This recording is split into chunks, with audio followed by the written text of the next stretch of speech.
Book 1, Chapter 10, In the Storm. Leatherhead is about 12 miles from Maybury Hill. The scent of hay was in the air through the lush meadows beyond Pireford, and the hedges on either side were sweet and gay with multitudes of dog roses. The heavy firing that had broken out while we were driving down Maybury Hill ceased as abruptly as it began, leaving the evening very peaceful and still. We got to Leatherhead without misadventure about 9 o'clock, and the horse had an hour's rest while I took supper with my cousins and commended my wife to their care. My wife was curiously silent throughout the drive, and seemed oppressed with forebodings of evil. I talked to her reassuringly, pointing out that the Martians were tied to the pit by sheer heaviness, and at the utmost could not but crawl a little out of it, but she only answered in monosyllables. Had it not been for my promise to the innkeeper, she would, I think, have urged me to stay in Leatherhead that night. Would that I had. Her face, I remember, was very white as we parted. For my own part, I had been feverishly excited all day. Something very like the war fever that occasionally runs through a civilized community had got into my blood, and in my heart I was not so very sorry that I had to return to Maybury that night. I was even afraid that the last fusillade that I heard might mean the extermination of our invaders from Mars. I can best express my state of mind by saying that I wanted to be in at the death. It was nearly 11 when I started to return. The night was unexpectedly dark to me. Walking out of the lighted passage of my cousin's house, it seemed indeed black, and it was as hot and close as the day. Overhead the clouds were driving fast, albeit not a breath stirred the shrubs about us. My cousin's man lit both lamps. Happily, I knew the road intimately. My wife stood in the light of the doorway and watched me until I jumped up into the dog-cart. Then abruptly she turned and went in, leaving my cousins side by side wishing me good hap. I was a little depressed at first with the contagion of my wife's fears, but very soon my thoughts reverted to the Martians. At that time I was absolutely in the dark as to the course of the evening's fighting. I did not know even the circumstances that had precipitated the conflict. As I came through Ockham, for that was the way I returned, and not through Send and Old Woking, I saw along the western horizon a blood-red glow, which as I drew nearer crept slowly up the sky. The driving clouds of the gathering thunderstorm mingled there with masses of black and red smoke. Ripley Street was deserted, and except for a lighted window or so the village showed not a sign of life. But I narrowly escaped an accident at the corner of the road to Pireford, where a knot of people stood with their backs to me. They said nothing to me as I passed. I do not know what they knew of the things happening beyond the hill, nor do I know if the silent houses I passed on my way were sleeping securely, or deserted and empty, or harassed and watching against the terror of the night. From Ripley until I came through Pireford, I was in the valley of the Wey, and the red glare was hidden from me. As I ascended the little hill beyond Pireford Church, the glare came into view again, and the trees about me shivered with the first intimation of the storm that was upon me. Then I heard midnight pealing out from Pireford Church behind me, and then came the silhouette of Maybury Hill, with its tree-tops and roofs black and sharp against the road. Even as I beheld this, a lurid green glare lit the road about me and showed the distant woods towards Addlestone. I felt a tug at the reins. I saw that the driving clouds had been pierced, as it were, by a thread of green fire, suddenly lighting their confusion and falling into the field to my left. It was the third falling star. Close on its apparition, and blindingly violent by contrast, danced out of the first lightning of the gathering storm, and the thunder burst like a rocket overhead. The horse took the bit between its teeth and bolted. A moderate incline runs towards the foot of Maybury Hill, and down this we clattered. Once the lightning had begun, it went on in as rapid a succession of flashes as I have ever seen, The thunderclaps, treading one on the heels of another, and with a strange crackling accompaniment, sounded more like the working of a gigantic electric machine than the usual detonating reverberations. The flickering light was blinding and confusing, and a thin hail smote gustily at my face as I drove down the slope. At first I regarded little but the road before me, and then abruptly my attention was arrested by something that was moving rapidly down the opposite slope of Maybury Hill. At first I took it for the wet roof of a house, but one flash following another showed it to be in swift rolling movement. It was an elusive vision. A moment of bewildering darkness, and then, in a flash like daylight, the red masses of the orphanage near the crest of the hill, the green tops of the pine trees, and this problematical object came out clear and sharp and bright. And this thing I saw, how can I describe it? A monstrous tripod, higher than many houses, striding over the young pine trees and smashing them aside in its career, a walking engine of glittering metal, striding now across the heather, articulate ropes of steel dangling from it, and the clattering tumult of its passage mingling with the riot of the thunder. A flash, and it came out vividly, heeling over one way with 2 feet in the air, to vanish and reappear, almost instantly as it seemed, with the next flash 100 yards nearer.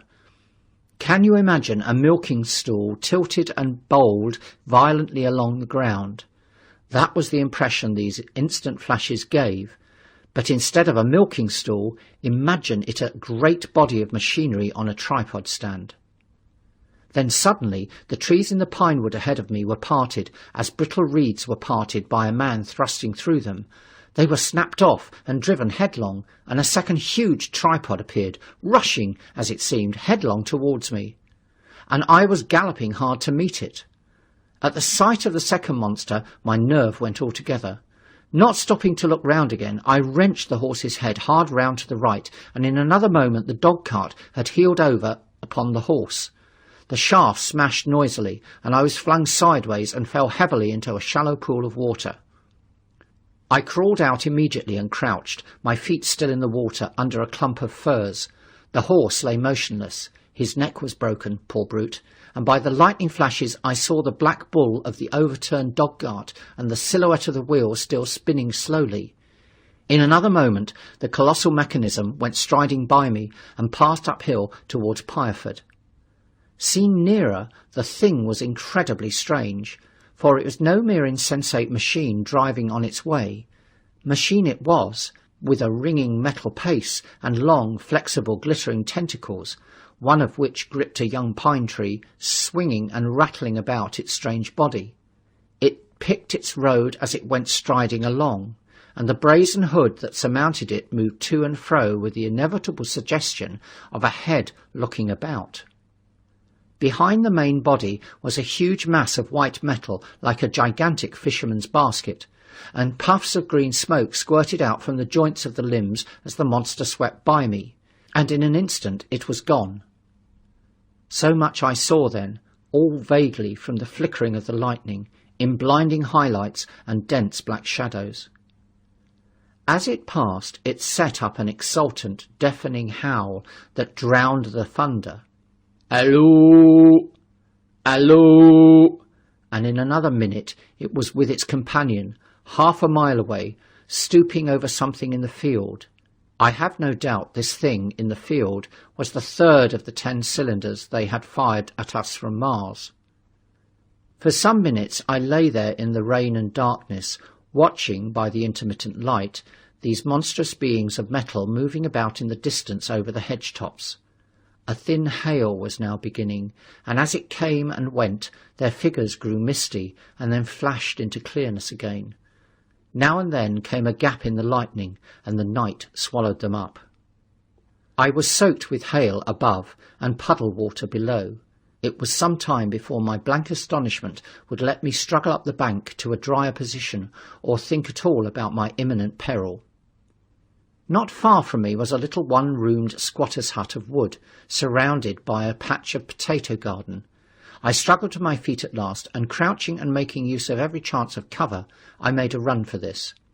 I hammered at the door, but I could not make the people hear, if there were any people inside, and after a time I desisted, and availing myself of a ditch for the greater part of the way, succeeded in crawling unobserved by these monstrous machines into the pine woods towards Maybury. Under cover of this I pushed on, wet and shivering now, towards my own house. I walked among the trees, trying to find the footpath. It was very dark indeed in the wood, for the lightning was now becoming infrequent, and the hail, which was pouring down in a torrent, fell in columns through the gaps in the heavy foliage. If I had fully realised the meaning of all the things that I had seen, I should have immediately worked my way round through Byfleet to Street Cobham, and so gone back to rejoin my wife at Leatherhead. But that night the strangeness of things about me and my physical wretchedness prevented me, for I was bruised, weary, wet to the skin, deafened and blinded by the storm. I had a vague idea of going on to my own house, and that was as much motive as I had. I staggered through the trees, fell into a ditch and bruised my knees against a plank, and finally splashed out into the lane that ran down from the College Arms.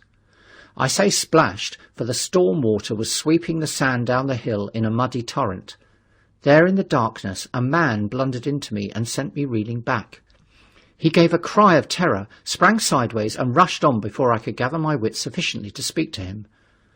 So heavy was the stress of the storm just at this place that I had the hardest task to win my way up the hill.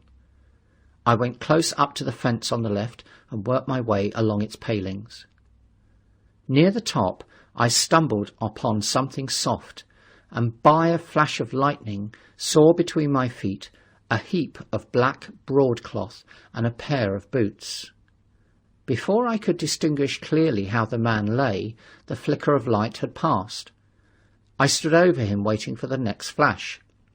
When it came, I saw that he was a sturdy man, cheaply but not shabbily dressed. His head was bent under his body, and he lay crumpled up close to the fence, as though he had been flung violently against it. Overcoming the repugnance natural to one who has never before touched a dead body, I stooped and turned over him to feel for his heart.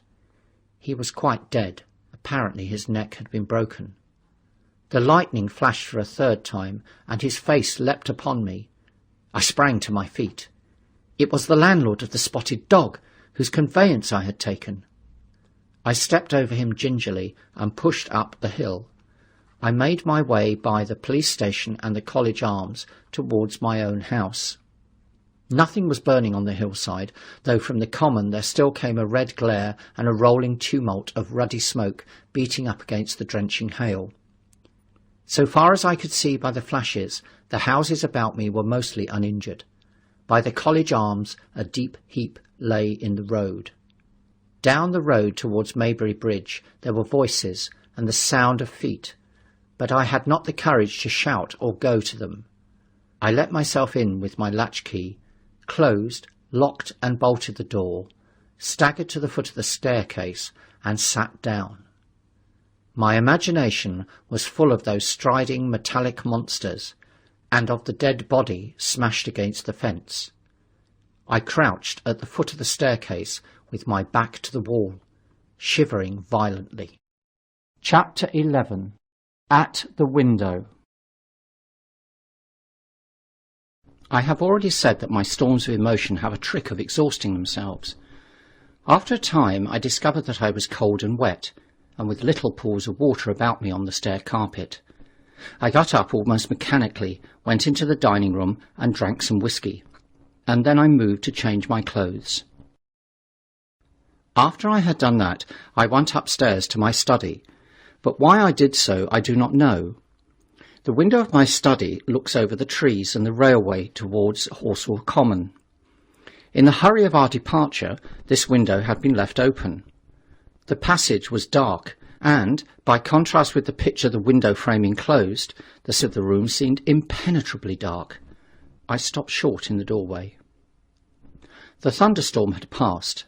The towers of the Oriental College and the pine trees about it had gone, and very far away, lit by a vivid red glare, the common about the sandpits was visible. Across the light, huge black shapes, grotesque and strange, moved busily to and fro. It seemed indeed as if the whole country in that direction was on fire. A broad hillside set with minute tongues of flames, swaying and writhing with the gusts of the dying storm, and throwing a red reflection upon the cloud scud above. Every now and then a haze of smoke from some nearer conflagration drove across the window and hid the Martian shapes. I could not see what they were doing, not the clear form of them, nor recognise the black objects that they were busied upon. Neither could I see the nearer fire, though the reflection of it danced on the wall and ceiling of the study. A sharp, resinous tang of burning was in the air. I closed the door noiselessly and crept towards the window. As I did so, the view opened out, until on the one hand it reached to the houses about Woking Station, and on the other to the charred and blackened pine woods of Byfleet. There was a light down below the hill on the railway, near the arch, and several of the houses along the Maybury Road and streets near the station were glowing ruins. The light upon the railway puzzled me at first. There were a black heap and a vivid glare, and to the right of that a row of yellow oblongs. Then I perceived this was a wrecked train, the forepart smashed and on fire, the hinder carriages still on the rails. Between these three main centres of light, the houses, the train, and the burning county towards Cobham, stretched irregular patches of dark country, broken here and there by intervals of dimly glowing and smoking ground. It was the strangest spectacle, that black expanse set with fire. It reminded me, more than anything else, of the potteries at night. At first I could distinguish no people at all, though I peered intently for them. Later I saw against the light of Woking Station a number of black figures hurrying one after the other across the line. And this was the little world in which I had been living securely for years, this fiery chaos. What had happened in the last 7 hours I still did not know, nor did I know, though I was beginning to guess, the relation between these mechanical colossi and the sluggish lumps I had seen disgorged from the cylinder. With a queer feeling of impersonal interest, I turned my desk chair to the window, sat down and stared at the blackened country, and particularly at the three gigantic black things that were going to and fro in the glare about the sandpits. They seemed amazingly busy. I began to ask myself what they could be. Were they intelligent mechanisms? Such a thing I felt was impossible. Or did a Martian sit within each, ruling, directing, using, much as a man's brain sits and rules in his body? I began to compare the things to human machines, to ask myself for the first time in my life how an ironclad or a steam engine would seem to an intelligent lower animal. The storm had left the sky clear, and over the smoke of the burning land the little fading pinpoint of Mars was dropping into the west, when a soldier came into my garden. I heard a slight scraping at the fence, and rousing myself from the lethargy that had fallen upon me, I looked down and saw him dimly, clambering over the palings. At the sight of another human being, my torpor passed, and I leaned out of the window eagerly. "Sst!" said I in a whisper. He stopped astride of the fence in doubt. Then he came over and across the lawn to the corner of the house. He bent down and stepped softly. "Who's there?" he said, also whispering, standing under the window and peering up. "Where are you going?" I asked. "God knows. Are you trying to hide?" "That's it." "Come into the house," I said. I went down, unfastened the door and let him in, and locked the door again. I could not see his face. He was hatless, and his coat was unbuttoned. "My God," he said, as I drew him in. "What has happened?" I asked. "What hasn't?" In the obscurity I could see he made a gesture of despair. "They wiped us out! Simply wiped us out!" he repeated again and again. He followed me, almost mechanically, into the dining room. "Take some whiskey," I said, pouring out a stiff dose. He drank it. Then he abruptly sat down before the table, put his head on his arms, and began to sob and weep like a little boy. in a perfect passion of emotion, while I, with a curious forgetfulness of my own recent despair, stood beside him, wondering.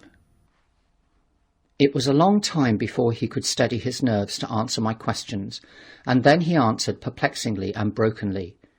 He was a driver in the artillery and had only come into action about 7. At that time, firing was going on across the common, and it was said the first party of Martians were crawling slowly towards their second cylinder under cover of a metal shield.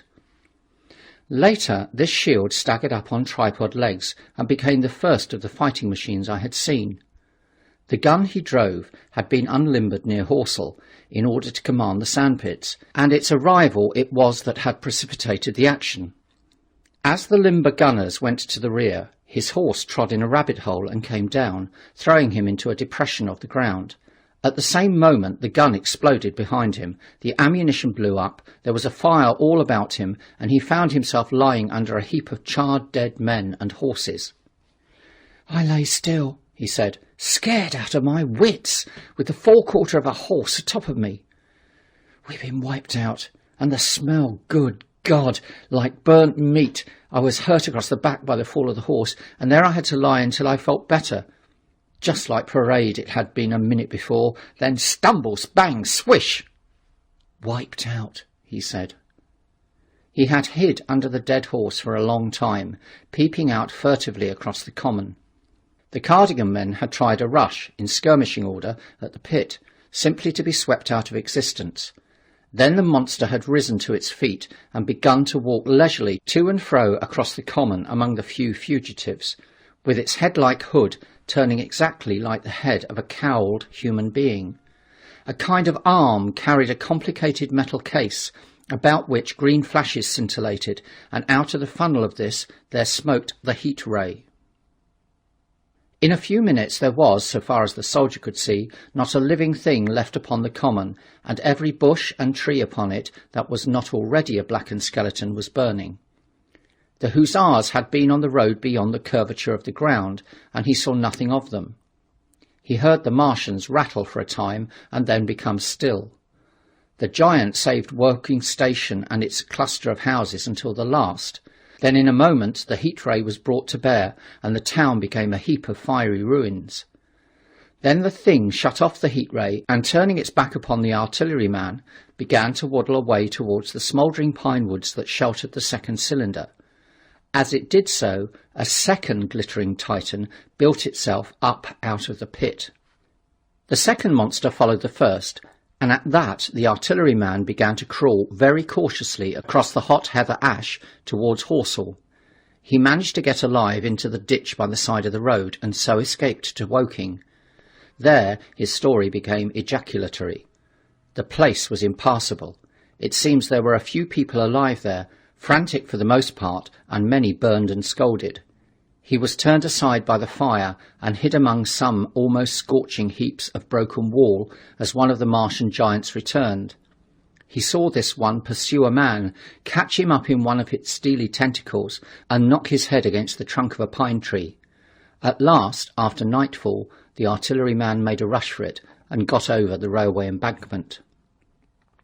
Since then he had been skulking along towards Maybury in the hope of getting out of danger Londonward.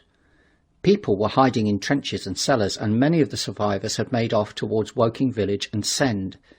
He had been consumed with thirst until he found one of the water mains near the railway arch smashed, and the water bubbling out like a spring upon the road. That was the story I got from him, bit by bit. He grew calmer telling me, and trying to make me see the things he had seen. He had eaten no food since midday, he told me early in his narrative, and I found some mutton and bread in the pantry and brought it into the room. We lit no lamp for fear of attracting the Martians, and ever and again our hands would touch upon bread or meat. As he talked, things about us came darkly out of the darkness, and the trampled bushes and broken rose trees out the window grew distinct. It would seem that a number of men or animals had rushed across the lawn. I began to see his face, blackened and haggard, as no doubt mine was also. When we had finished eating, we went softly upstairs to my study, and I looked out again of the open window. In one night the valley had become a valley of ashes. The fires had dwindled now. Where flames had been, there were now streamers of smoke. But the countless ruins of shattered and guttered houses, and blasted and blackened trees that the night had hidden, stood out now gaunt and terrible in the pitiless light of dawn. Yet here and there some object had had the luck to escape. A white railway signal here, the end of a greenhouse there, white and fresh amid the wreckage. Never before in the history of warfare had destruction been so indiscriminate and so universal. And shining with the growing light of the east, 3 of the metallic giants stood about the pit, their cows rotating as though they were surveying the desolation they had made. It seemed to me that the pit had been enlarged, and ever and again puffs of vivid green vapour streamed up and out of it towards the brightening dawn, streamed up, whirled, broke, and vanished. Beyond were the pillars of fire about Cobham. They became pillars of bloodshot smoke at the first touch of day. Chapter 12. What I Saw of the Destruction of Weybridge and Shepperton. As the dawn grew brighter, we withdrew from the window from which we had watched the Martians and went very quietly downstairs. The artilleryman agreed with me that the house was no place to stay in. He proposed, he said, to make his way Londonward and thence rejoin his battery, number 12 of the horse artillery. My plan was to return at once to Leatherhead, and so greatly had the strength of the Martians impressed me that I had determined to take my wife to Newhaven and go with her out of the country forthwith. For I already perceived clearly that the country about London must inevitably be the scene of a disastrous struggle before such creatures as these could be destroyed. Between us and Leatherhead, however, lay the 3rd cylinder, with its guarding giants. Had I been alone, I think I should have taken my chances and struck across country, but the artilleryman dissuaded me. "It's no kindness to the right sort of wife," he said, "to make her a widow." And in the end I agreed to go with him under cover of the woods northward as far as Street Cobham before I parted with him. Thence I would make a big detour by Epsom to reach Leatherhead. I should have started at once, but my companion had been in active service and he knew better than that. He made me ransack the house for a flask, which he filled with whisky, and we lined every available pocket with packets of biscuits and slices of meat. Then we crept out of the house and ran as quickly as we could down the ill-made road by which I had come overnight. The houses seemed deserted.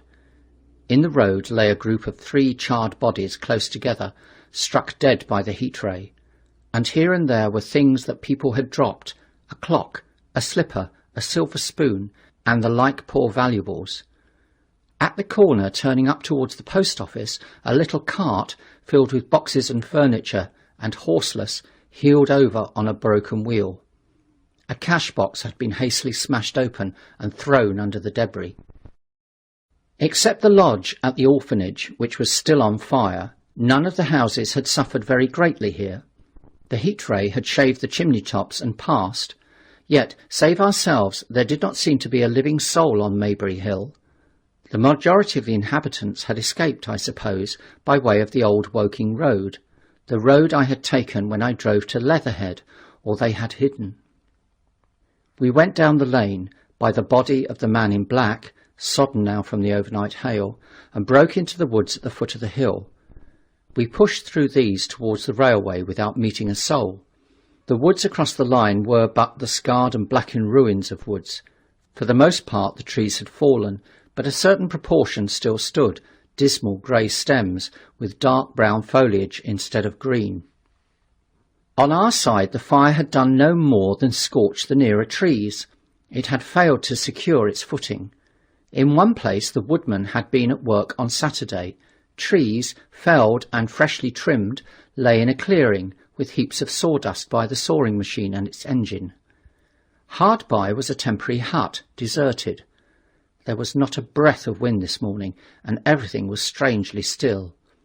Even the birds were hushed, and as we hurried along, I and the artilleryman talked in whispers, and looked now and again over our shoulders. Once or twice we stopped to listen.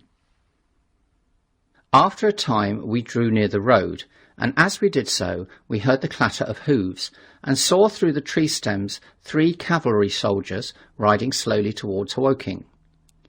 We hailed them, and they halted while we hurried towards them. It was a lieutenant and a couple of privates of the 8th Hussars, with a stand like a theodolite, which the artilleryman told me was a heliograph. "You are the first men I've seen coming this way this morning," said the lieutenant. "What's brewing?" His voice and face were eager. The men behind him stared curiously. The artilleryman jumped down the bank into the road and saluted. "Gun destroyed last night, sir.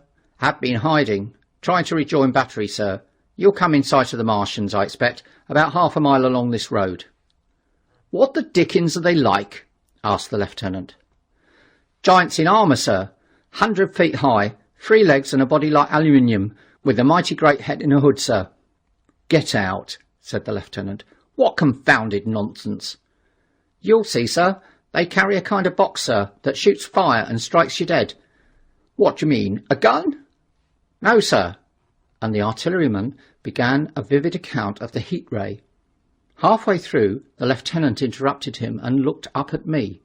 I was still standing on the bank by the side of the road. "It's perfectly true," I said. "Well," said the lieutenant, "I suppose it's my business to see to it too. Look here," to the artilleryman. "We're detailed here clearing people out of their houses. You'd better go along and report yourself to Brigadier General Marvin and tell him all you know. He's at Weybridge. Know the way?" "I do," I said, and he turned his horse southward again. "Half a mile, you say?" said he. "At most," I answered, and pointed over the tree-tops southward. He thanked me and rode on, and we saw them no more. Farther along we came upon a group of 3 women and 2 children in the road, busy clearing out a labourer's cottage. They had got hold of a little hand truck and were piling it up with unclean-looking bundles and shabby furniture. They were all too assiduously engaged to talk to us as we passed. By Byfleet Station we emerged from the pine trees and found the country calm and peaceful under the morning sunlight. We were far beyond the range of the heat ray there, and had it not been for the silent desertion of some of the houses, the stirring movement of packing in others, and the knot of soldiers standing on the bridge over the railway and staring down the line towards Woking, the day would have seemed like any other Sunday. Several farm wagons and carts were moving creakily along the road to Addleston, and suddenly through the gate of a field we saw, across a stretch of flat meadow, 6 12-pounders standing neatly at equal distances pointing towards Woking. The gunners stood by the guns waiting, and the ammunition wagons were at a businesslike distance. The men stood almost as if under inspection. "That's good," said I. "They will get one fair shot at any rate." The artilleryman hesitated at the gate. "I shall go on," he said. Farther on towards Weybridge, just over the bridge, there were a number of men in white fatigue jackets throwing up a long rampart, and more guns behind. "It's bows and arrows against the lightning anyhow," said the artilleryman. "They haven't seen that fire beam yet." The officers who were not actively engaged stood and stared over the treetops southwestward, and the men digging would stop every now and again to stare in the same direction. Byfleet was in tumult, people packing, and a score of hussars, some of them dismounted, some on horseback, were hunting them about. 3 or 4 black government wagons, with crosses in white circles, and an old omnibus, among other vehicles, were being loaded in the village street. There were scores of people, most of them sufficiently sabbatical to have assumed their best clothes. The soldiers were having the greatest difficulty in making them realise the gravity of their position. We saw one shrivelled old fellow with a huge box and a score or more of flower pots containing orchids, angrily expostulating with the corporal who would leave them behind. I stopped and gripped his arm. "Do you know what's over there?" I said, pointing at the pine trees that hid the Martians. "Eh?" said he, turning. "I was explaining. These is valuable." "Death!" I shouted. "Death is coming! Death!" And leaving him to digest that if he could, I hurried on after the artilleryman. At the corner I looked back. The soldier had left him, and he was still standing by his box with the pots of orchids on the lid of it, and staring vaguely over the trees. No one in Weybridge could tell us where the headquarters were established. The whole place was in such confusion as I have never seen in any town before. Carts, carriages everywhere, the most astonishing miscellany of conveyances and horseflesh. The respectable inhabitants of the place, men in golf and boating costumes, wives prettily dressed, were packing, riverside loafers energetically helping, children excited, and, for the most part, highly delighted at this astonishing variation of their Sunday experience. In the midst of it all, the worthy vicar was very pluckily holding an early celebration, and his bell was jangling out above the excitement. I and the artilleryman, seated on the step of the drinking fountain, made a very passable meal upon what we had brought with us. Patrols of soldiers, here no longer hussars but grenadiers in white, were warning people to move now, or take refuge in their cellars as soon as the firing began. We saw as we crossed the railway bridge that a growing crowd of people had assembled in and about the railway station, and the swarming platform was piled with boxes and packages. The ordinary traffic had been stopped, I believe, in order to allow of the passage of troops and guns to Chertsey, and I have heard since that a savage struggle occurred for places in the special trains that were put on at a later hour. We remained at Weybridge until midday, and at that hour we found ourselves at the place near Shepperton Lock where the Wey and the Thames join. Part of the time we spent helping two old women to pack a little cart. The Wey has a treble mouth, and at this point boats are to be hired, and there was a ferry across the river. On the Shepperton side was an inn with a lawn, and beyond that the tower of Shepperton Church. It had been replaced by a spire, rose above the trees. Here we found an excited and noisy crowd of fugitives. As yet the flight had not grown to a panic, but there were already far more people than all the boats going to and fro could enable to cross. People came panting along under heavy burdens. One husband and wife were even carrying a small outhouse door between them, with some of their household goods piled thereon. One man told us he meant to try to get away from Shepperton Station. There was a lot of shouting, and one man was even jesting. The idea people seemed to have here was that the Martians were simply formidable human beings who might attack and sack the town, to be certainly destroyed in the end.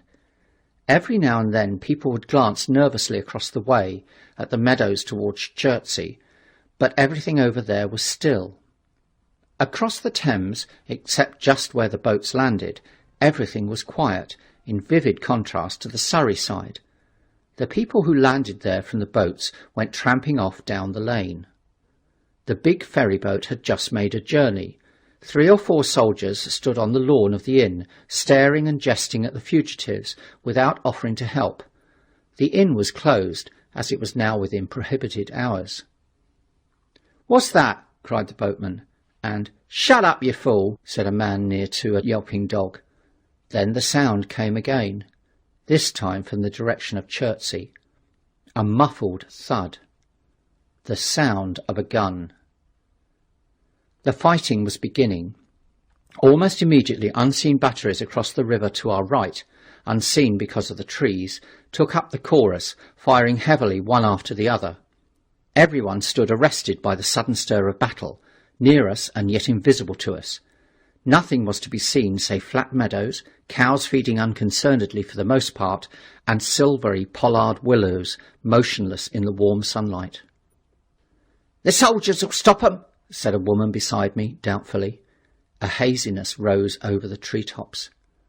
Then suddenly we saw a rush of smoke far away up the river, a puff of smoke that jerked up into the air and hung, and forthwith the ground heaved underfoot and a heavy explosion shook the air, smashing 2 or 3 windows in the houses near and leaving us astonished. "Here they are!" shouted a man in a blue jersey. "Yonder! Do you see 'em? Yonder!" Quickly, one after the other, 1, 2, 3, 4 of the armoured Martians appeared, far away over the little trees across the flat meadows that stretched towards Chertsey, and striding hurriedly towards the river. Little cowled figures they seemed at first, going with a rolling motion as fast as flying birds. Then advancing obliquely towards us came a 5th. Their armoured bodies glittered in the sun as they swept swiftly forward upon the guns, growing rapidly larger as they drew nearer. One on the extreme left, the remotest that is, flourished a huge case high in the air, and the ghostly, terrible heat ray I had already seen on Friday night smote towards Chertsey and struck the town. At the sight of these strange, swift and terrible creatures, the crowd near the water's edge seemed to me to be for the moment horror-struck. There was no screaming or shouting, but a silence. Then a hoarse murmur and a movement of feet, a splashing from the water. A man, too frightened to drop the portmanteau he carried on his shoulder, swung round and sent me staggering with a blow from the corner of his burden. A woman thrust at me with her hand and rushed past me. I turned with the rush of the people, but I was not too terrified for thought. The terrible heat ray was in my mind. To get under water, that was it. "Get under water!" I shouted, unheeded. I faced about again and rushed towards the approaching Martians, rushed right down the gravelly beach and headlong into the water. Others did the same. A boatload of people putting back came leaping out as I rushed past. The stones under my feet were muddy and slippery, and the river was so low that I ran perhaps 20 feet, scarcely waist deep. Then, as the Martian towered overhead, scarcely a couple of 100 yards away, I flung myself forward under the surface. The splashes of the people in the boats leaping into the river sounded like thunderclaps in my ears. People were landing hastily on both sides of the river, but the Martian machine took no more notice of the moment of the people running this way and that than a man would of the confusion of ants in a nest against which his foot had kicked. When, half suffocated, I raised my head above water, the Martian's hood pointed at the batteries that were still firing across the river, and as it advanced it swung loose what must have been the generator of the heat ray. In another moment it was on the bank, and in a stride wading halfway across. The knees of the foremost leg bent at the farther bank, and in another moment it had raised itself to its full height again, close to the village of Shepperton. Forthwith the 6 guns, which unknown to anyone on the right bank had been hidden behind the outskirts of the village, fired simultaneously. The sudden near concussion, the last close upon the first, made my heart jump. The monster was already raising the case generating the heat ray as the first shell burst 6 yards above the hood. I gave a cry of astonishment. I saw and thought nothing of the other 4 Martian monsters. My attention was riveted on the nearest incident. Simultaneously 2 other shells burst in the air near the body as the hood twisted round in time to receive, but not in time to dodge, the 4th shell. The shell burst clean in the face of the thing. The hood bulged, flashed, was whirled off in a dozen tattered fragments of red flesh and glittering metal. "Hit!" shouted I, with something between a scream and a cheer. I heard answering shouts from the people in the water about me. I could have leapt out of the water with that momentary exultation. The decapitated colossus reeled like a drunken giant, but it did not fall over.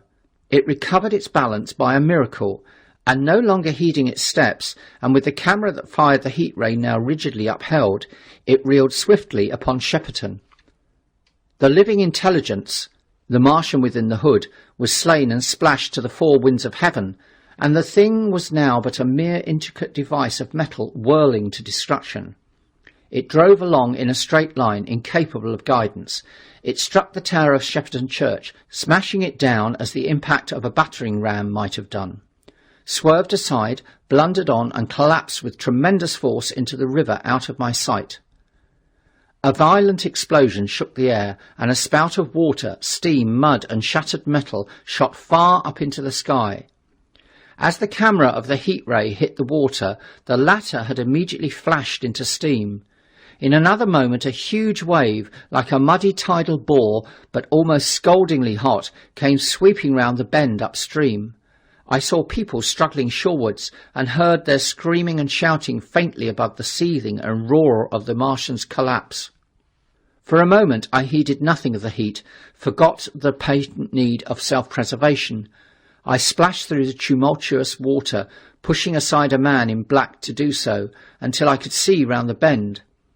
6 deserted boats pitched aimlessly upon the confusion of the waves. The fallen Martian came into sight downstream, lying across the river and for the most part submerged. Thick clouds of steam were pouring off the wreckage, and through the tumultuously whirling wisps I could see intermittently and vaguely the gigantic limbs churning the water and flinging a splash and spray of mud and froth into the air. The tentacles swayed and struck like living arms, and save for the helpless purposelessness of these movements, it was as if some wounded thing were struggling for its life amid the waves. Enormous quantities of a ruddy brown fluid were spurting up in noisy jets out of the machine. My attention was diverted from this death flurry by a furious yelling, like that of the thing called a siren in our manufacturing towns. A man, knee-deep near the towing path, was shouting inaudibly to me and pointed. Looking back, I saw the other Martians advancing with gigantic strides down the riverbank from the direction of Chertsey. The Shepperton guns spoke this time unavailingly. At that I ducked at once under the water, and holding my breath until movement was an agony, blundered painfully ahead under the surface as long as I could. The water was a tumult about me, and rapidly growing hotter. When for a moment I raised my head to take breath and throw the hair and water from my eyes, the steam was rising in a whirling white fog that at first hid the Martians altogether. The noise was deafening. Then I saw them dimly, colossal figures of grey, magnified by the mist. They had passed by me, and two were stooping over the frothing, tumultuous ruins of their comrade. The third and fourth stood beside him in the water, one perhaps 200 yards from me, and the other towards Laleham. The generators of the heat rays waved high, and the hissing beams smote down this way and that. The air was full of sound, a deafening and confusing conflict of noises, the clangorous din of the Martians, the crash of falling houses, the thud of trees, fences, sheds flashing into flame, and the crackling and roaring of fire. Dense black smoke was leaping up to mingle with the steam from the river, and as the heat ray went to and fro over Weybridge, its impact was marked by flashes of incandescent white that gave place at once to a smoky dance of lurid flames. The nearer houses stood still intact, awaiting their fate, shadowy, faint, and pallid in the steam, with the fire behind them going to and fro. For a moment perhaps I stood there, breast high in the almost boiling water, dumbfounded at my position, hopeless of escape. Through the reek I could see the people who had been with me in the river scrambling out of the water through the reeds, like little frogs hurrying through the grass from the advance of a man, or running to and fro in utter dismay on the towpath. Then suddenly the white flashes of the heat ray came leaping towards me. The houses caved in as they dissolved at its touch and darted out flames. The trees changed to fire with a roar. The ray flickered up and down the towing path, licking off the people who ran this way and that, and came down to the water's edge not 50 yards from where I stood. It swept across the river to Shepperton, and the water in its track rose in a boiling wheel, crested with steam. I turned shoreward. In another moment the huge wave, well nigh at the boiling point, had rushed upon me. I screamed aloud and scolded, half-blinded, agonized. I staggered through the leaping, hissing water towards the shore. Had my foot stumbled, it would have been the end. I fell helplessly, in full sight of the Martians, upon the broad, bare, gravelly spit that runs down to mark the angle of the Wey and the Thames. I expected nothing but death. I have a dim memory of the foot of a Martian coming down with a score of yards of my head, driving straight into the loose gravel, whirling it this way and that, and lifting again. Of a long suspense, and then of the four carrying the debris of their comrade between them, now clear and then presently faint through the veil of smoke, receding interminably, as it seemed to me, across a vast space of river and meadow. And then, very slowly, I realised that by a miracle I had escaped. Chapter 13. How I Fell In with the Curate. After getting this sudden lesson in the power of terrestrial weapons, the Martians retreated to their original position on Horsell Common, and in their haste, and encumbered with the debris of their smashed companion, they no doubt overlooked many such a stray and negligible victim as myself. Had they left their comrade and pushed on forthwith, there was nothing at that time between them and London but batteries of 12-pounder guns, and they would certainly have reached the capital in advance of the tidings of their approach, as sudden, dreadful and destructive their advent would have been as the earthquake that destroyed Lisbon a century ago. But they were in no hurry. Cylinder followed cylinder on its interplanetary flight. Every 24 hours brought them reinforcement. And meanwhile, the military and naval authorities, now fully alive to the tremendous power of their antagonists, worked with furious energy. Every minute a fresh gun came into position until before twilight every copse, every row of suburban villas on the hilly slopes about Kingston and Richmond masked an expectant black muzzle. And through the charred and desolate area, perhaps 20 square miles altogether, that encircled the Martian encampment on Horsell Common, through charred and ruined villages among the green trees, through the blackened and smoking arcades that had been but a day ago pine spinneys, crawled the devoted scouts with the heliographs that were presently to warn the gunners of the Martian approach. But the Martians now understood our command of artillery and the danger of human proximity, and not a man ventured within a mile of either cylinder, save at the price of his life. It would seem that these giants spent the earlier part of the afternoon in going to and fro, transferring everything from the second and third cylinders, the second in Addlestone Golf Links and the third at Pireford, to their original pit on Horsell Common. Over that, above the blackened heather and ruined buildings that stretch far and wide, stood one as sentinel, while the rest abandoned their vast fighting machines and descended into the pit. They were hard at work. They were hard at work there far into the night, and the towering pillar of dense green smoke that rose therefrom could be seen from the hills about Merrow, and even, it is said, from Banstead and Epsom Downs. And while the Martians behind me were thus preparing for their next sally, and in front of me humanity gathered for the battle, I made my way with infinite pains and labour from the fire and smoke of burning Weybridge towards London. I saw an abandoned boat, very small and remote, drifting downstream, and throwing off the most of my sodden clothes, I went after it and gained it, and so escaped out of that destruction. There were no oars in the boat, but I contrived to paddle, as well as my parboard hands would allow, down the river towards Halliford and Walton, going very tediously and continually looking behind me, as you may well understand. I followed the river because I considered that the water gave me the best chance of escape should these giants return. The hot water from the Martians' overthrow drifted downstream with me, so that for the best part of a mile I could see little of either bank. Once, however, I made out a string of black figures hurrying across the meadows from the direction of Weybridge.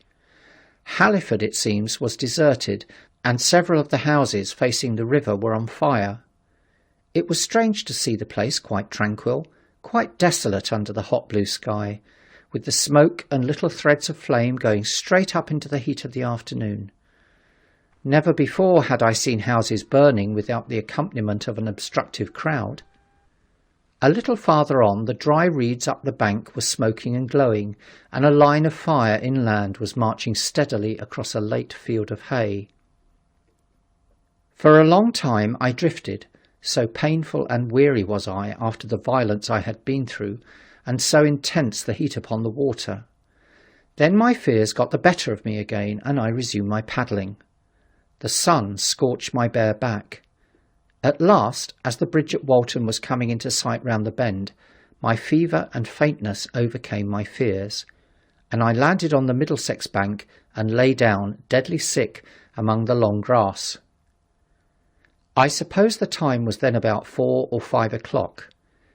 I got up presently, walked perhaps half a mile without meeting a soul, and then lay down again in the shadow of a hedge. I seem to remember talking wanderingly to myself during that last spurt. I was also very thirsty and bitterly regretted I had drunk no more water. It is a curious thing that I felt angry with my wife. I cannot account for it, but my impotent desire to reach Leatherhead worried me excessively. I do not clearly remember the arrival of the curate, so that probably I dozed. I became aware of him as a seated figure in a soot-smudged shirt-sleeves, and with his upturned, clean-shaven face staring at a faint flickering that danced over the sky. The sky was what is called a mackerel sky, rows and rows of faint down plumes of cloud, just tinted with the midsummer sunset. I sat up, and at the rustle of my motion, he looked at me quickly. "Have you any water?" I asked abruptly. He shook his head. "You have been asking for water for the last hour," he said. For a moment we were silent, taking stock of each other. I dare say he found me a strange enough figure, naked, save for my water-soaked trousers and socks, scalded, and my face and shoulders blackened by the smoke. His face was a fair weakness, his chin retreated, and his hair lay in crisp, almost flaxen curls on his low forehead. His eyes were rather large, pale blue, and blankly staring. He spoke abruptly, looking vacantly away from me. "What does this mean?" he said. "What do these things mean?" I stared at him and made no answer. He extended a thin white hand and spoke in almost a complaining tone. "Why are these things permitted? What sins have we done? The morning service was over. I was walking through the roads to clear my brain for the afternoon, and then fire, earthquake, death. As if it was Sodom and Gomorrah. All our work all done, all the work. What are these Martians?" "What are we?" I answered, clearing my throat. He gripped his knees and turned to look at me again. For half a minute, perhaps, he stared silently. "I was walking through the roads to clear my brain," he said, "and suddenly, fire, earthquake, death." He relapsed into silence, with his chin now sunken almost to his knees. Presently he began waving his hand. "All the work, all the Sunday schools, what have we done? What has Weybridge done? Everything gone, everything destroyed. The church, we rebuilt it only 3 years ago, gone, swept out of existence. Why?" Another pause, and he broke out again like one demented. "The smoke of her burning goeth up for ever and ever," he shouted. His eyes flamed, and he pointed a lean finger in the direction of Weybridge. By this time I was beginning to take his measure. The tremendous tragedy in which he had been involved, it was evident he was a fugitive from Weybridge, had driven him to the very verge of his reason. "Are we far from Sunbury?" I said in a matter-of-fact tone. "What are we to do?" he asked. "Are these creatures everywhere? Has the earth been given over to them?" "Are we far from Sunbury?"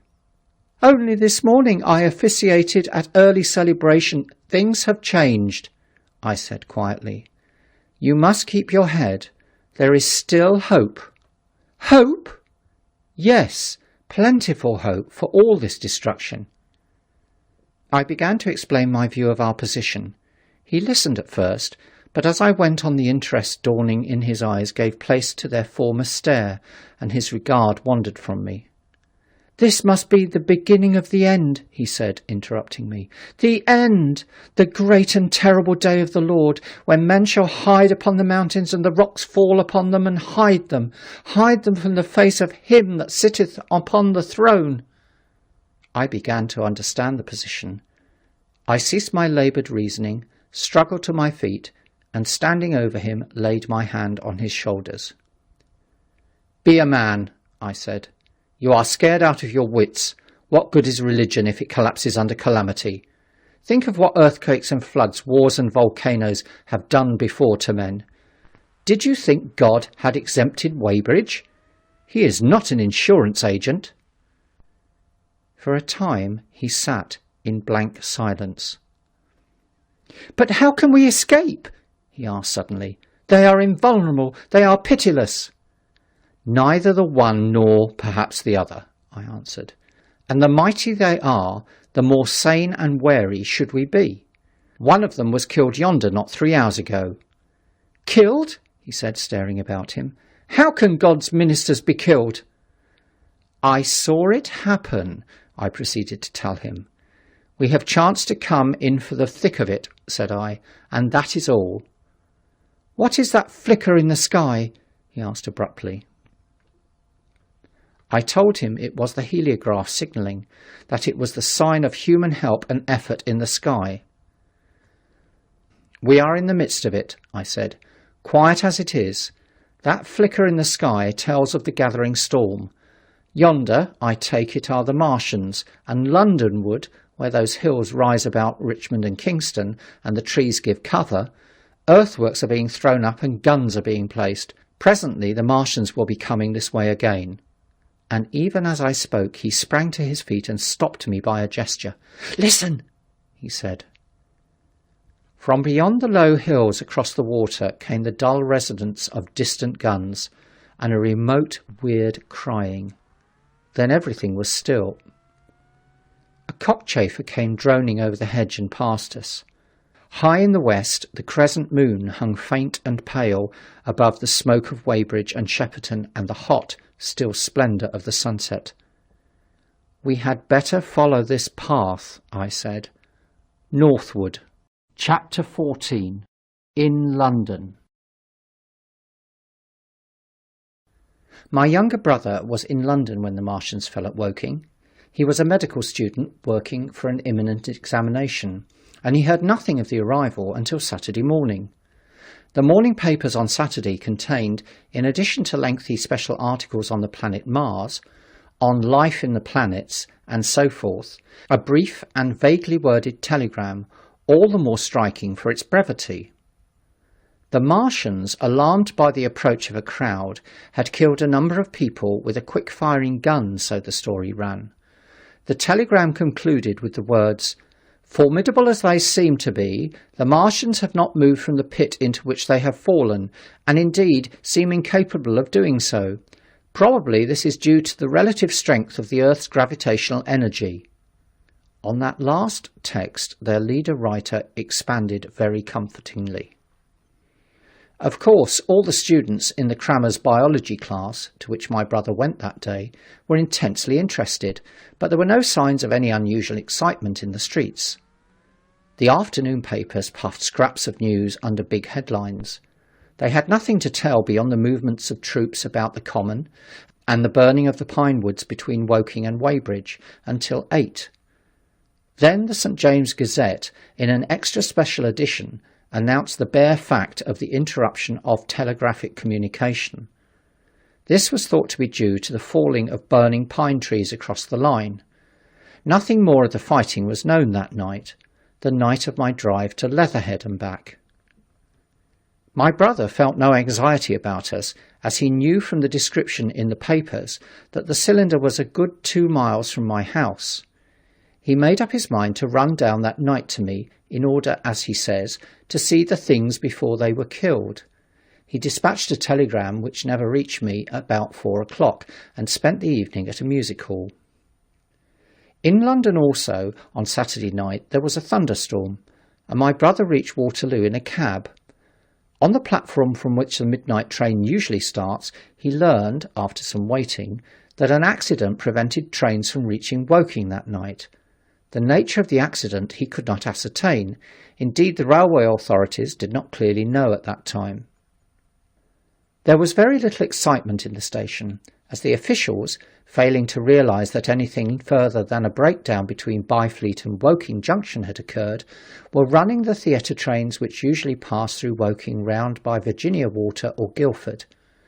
They were busy making the necessary arrangements to alter the routes of the Southampton and Portsmouth Sunday League excursions. A nocturnal newspaper reporter, mistaking my brother for the traffic manager, to whom he bears a slight resemblance, waylaid and tried to interview him. Few people, excepting the railway officials, connected the breakdown with the Martians.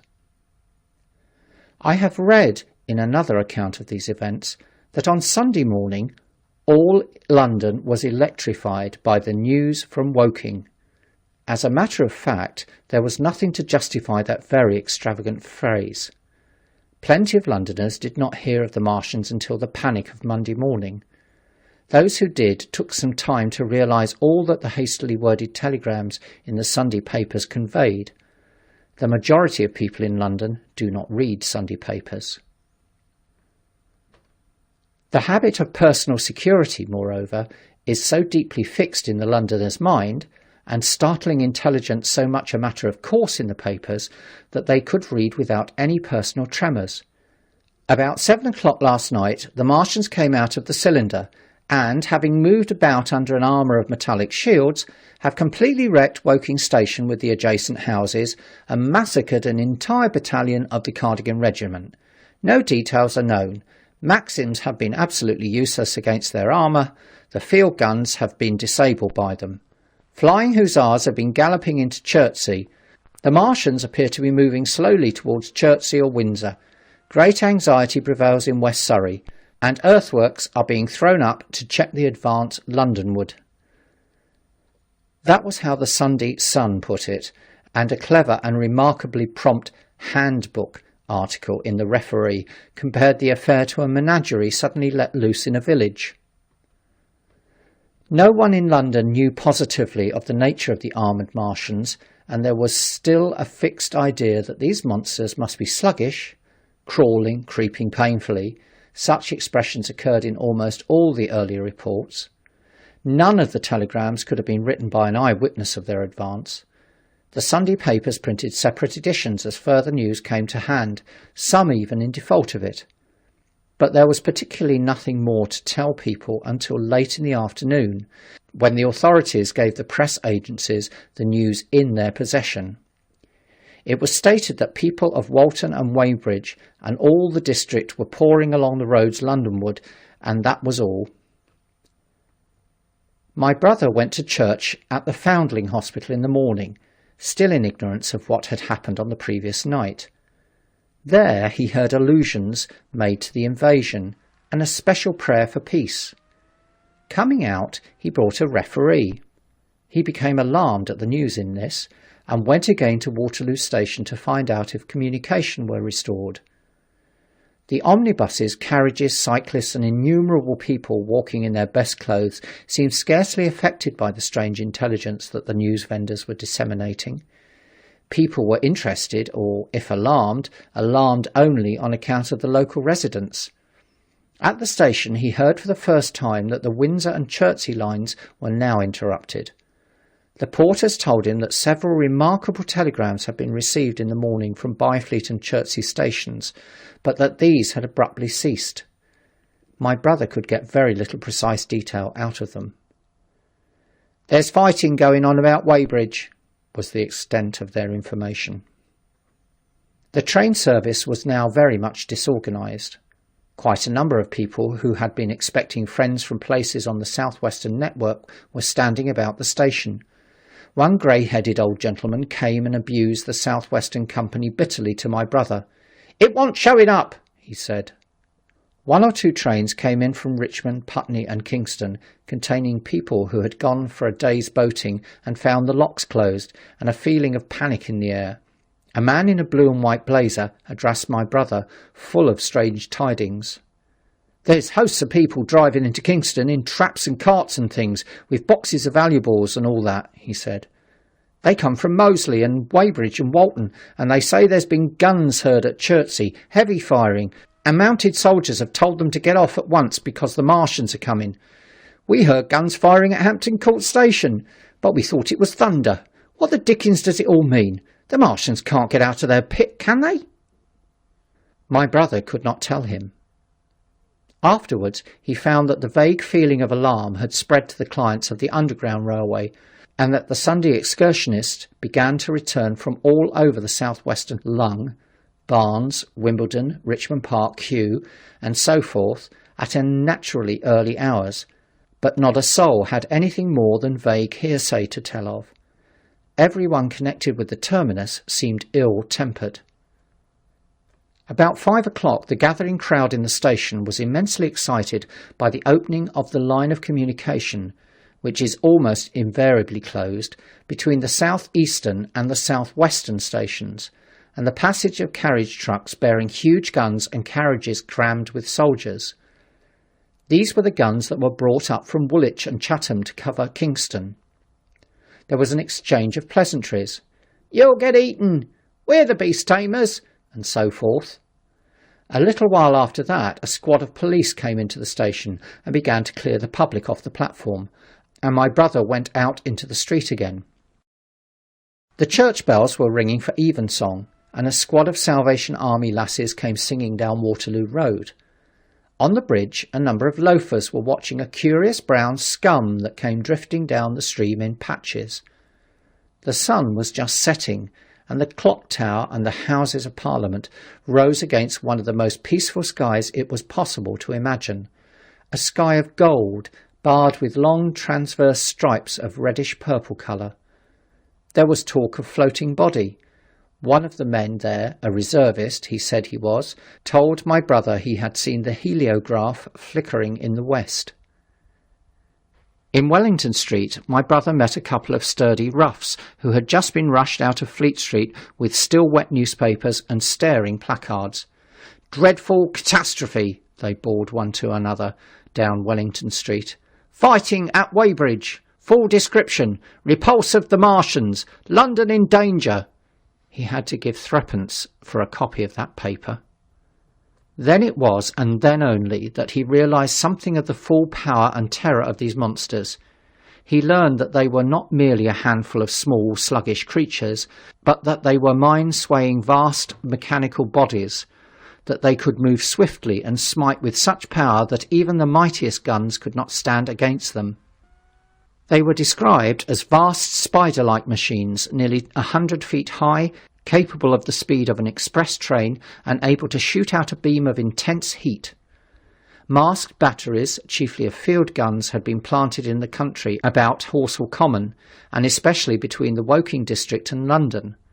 5 of the machines had been seen moving towards the Thames, and one, by a happy chance, had been destroyed.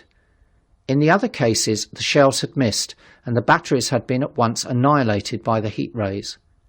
Heavy losses of soldiers were mentioned, but the tone of the dispatch was optimistic. The Martians had been repulsed.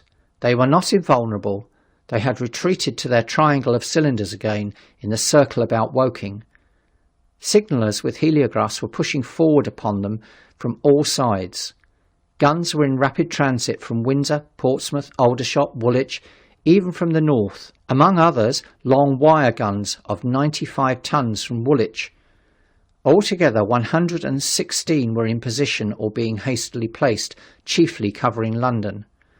Never before in England had there been such a vast or rapid concentration of military material. Any further cylinders that fell, it was hoped, could be destroyed at once by high explosives, which were being rapidly manufactured and distributed. No doubt, ran the report, the situation was of the strangest and gravest description, but the public was exhorted to avoid and discourage panic. No doubt the Martians were strange and terrible in the extreme, but at the outside there could not be more than 20 of them against our millions. The authorities had reason to suppose, from the size of the cylinders, that at the outside there could not be more than 5 in each cylinder, 15 altogether, and one at least was disposed of, perhaps more. The public would be fairly warned of the approach of danger, and elaborate measures were being taken for the protection of the people in the threatened southwestern suburbs. And so, with reiterated assurances of the safety in London and the ability of the authorities to cope with the difficulty, this quasi-proclamation closed.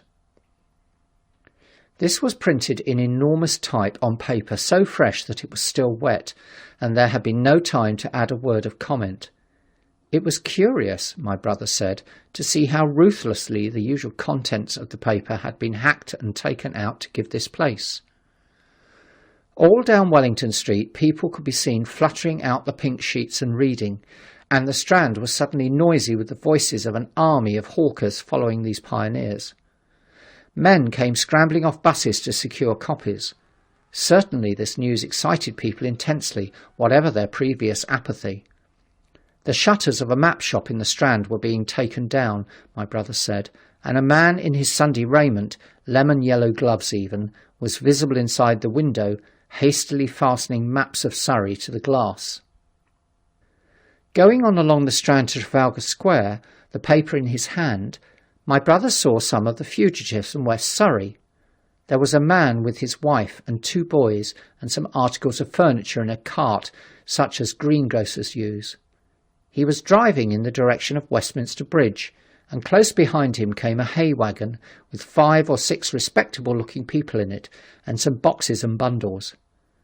The faces of these people were haggard, and their entire appearance contrasted conspicuously with the Sabbath-best appearance of the people on the omnibuses. People in fashionable clothing peeped at them out of cabs.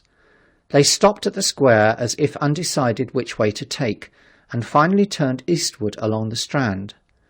Some way behind these came a man in work-day clothes, riding one of those old-fashioned tricycles with a small front wheel. He was dirty and white in the face.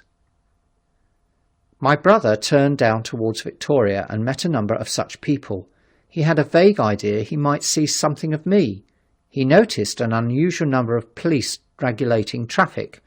Some of the refugees were exchanging news with the people on the omnibuses. One was professing to have seen the Martians. "Boilers on stilts, I tell you, striding along like men." Most of them were excited and animated by their strange experience. Beyond Victoria, the public houses were doing a lively trade with these arrivals. At all the street corners, groups of people were reading papers, talking excitedly, or staring at these unusual Sunday visitors. They seemed to increase as night drew on, until at last the roads, my brother said, were like Epsom High Street on a Derby day. My brother addressed several of these fugitives and got unsatisfactory answers from most. None of them could tell him any news of Woking except one man, who assured him that Woking had been entirely destroyed on the previous night. "I come from Byfleet," he said. "Man on a bicycle came through the place in the early morning and ran from door to door warning us to come away. Then came soldiers. We went out to look, and there were clouds of smoke to the south, nothing but smoke, and not a soul coming that way. Then we heard the guns at Chertsey, and folks coming from Weybridge. So I've locked up me house and come on." At the time, there was a strong feeling in the streets that the authorities were to blame for their incapacity to dispose of the invaders without all this inconvenience. About 8 o'clock, a noise of heavy firing was distantly audible all over the south of London. My brother could not hear it for the traffic in the main thoroughfares, but by striking through the quiet back streets to the river, he was able to distinguish it quite plainly.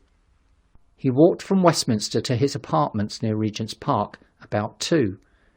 He was now very anxious on my account, and disturbed at the evident magnitude of the trouble.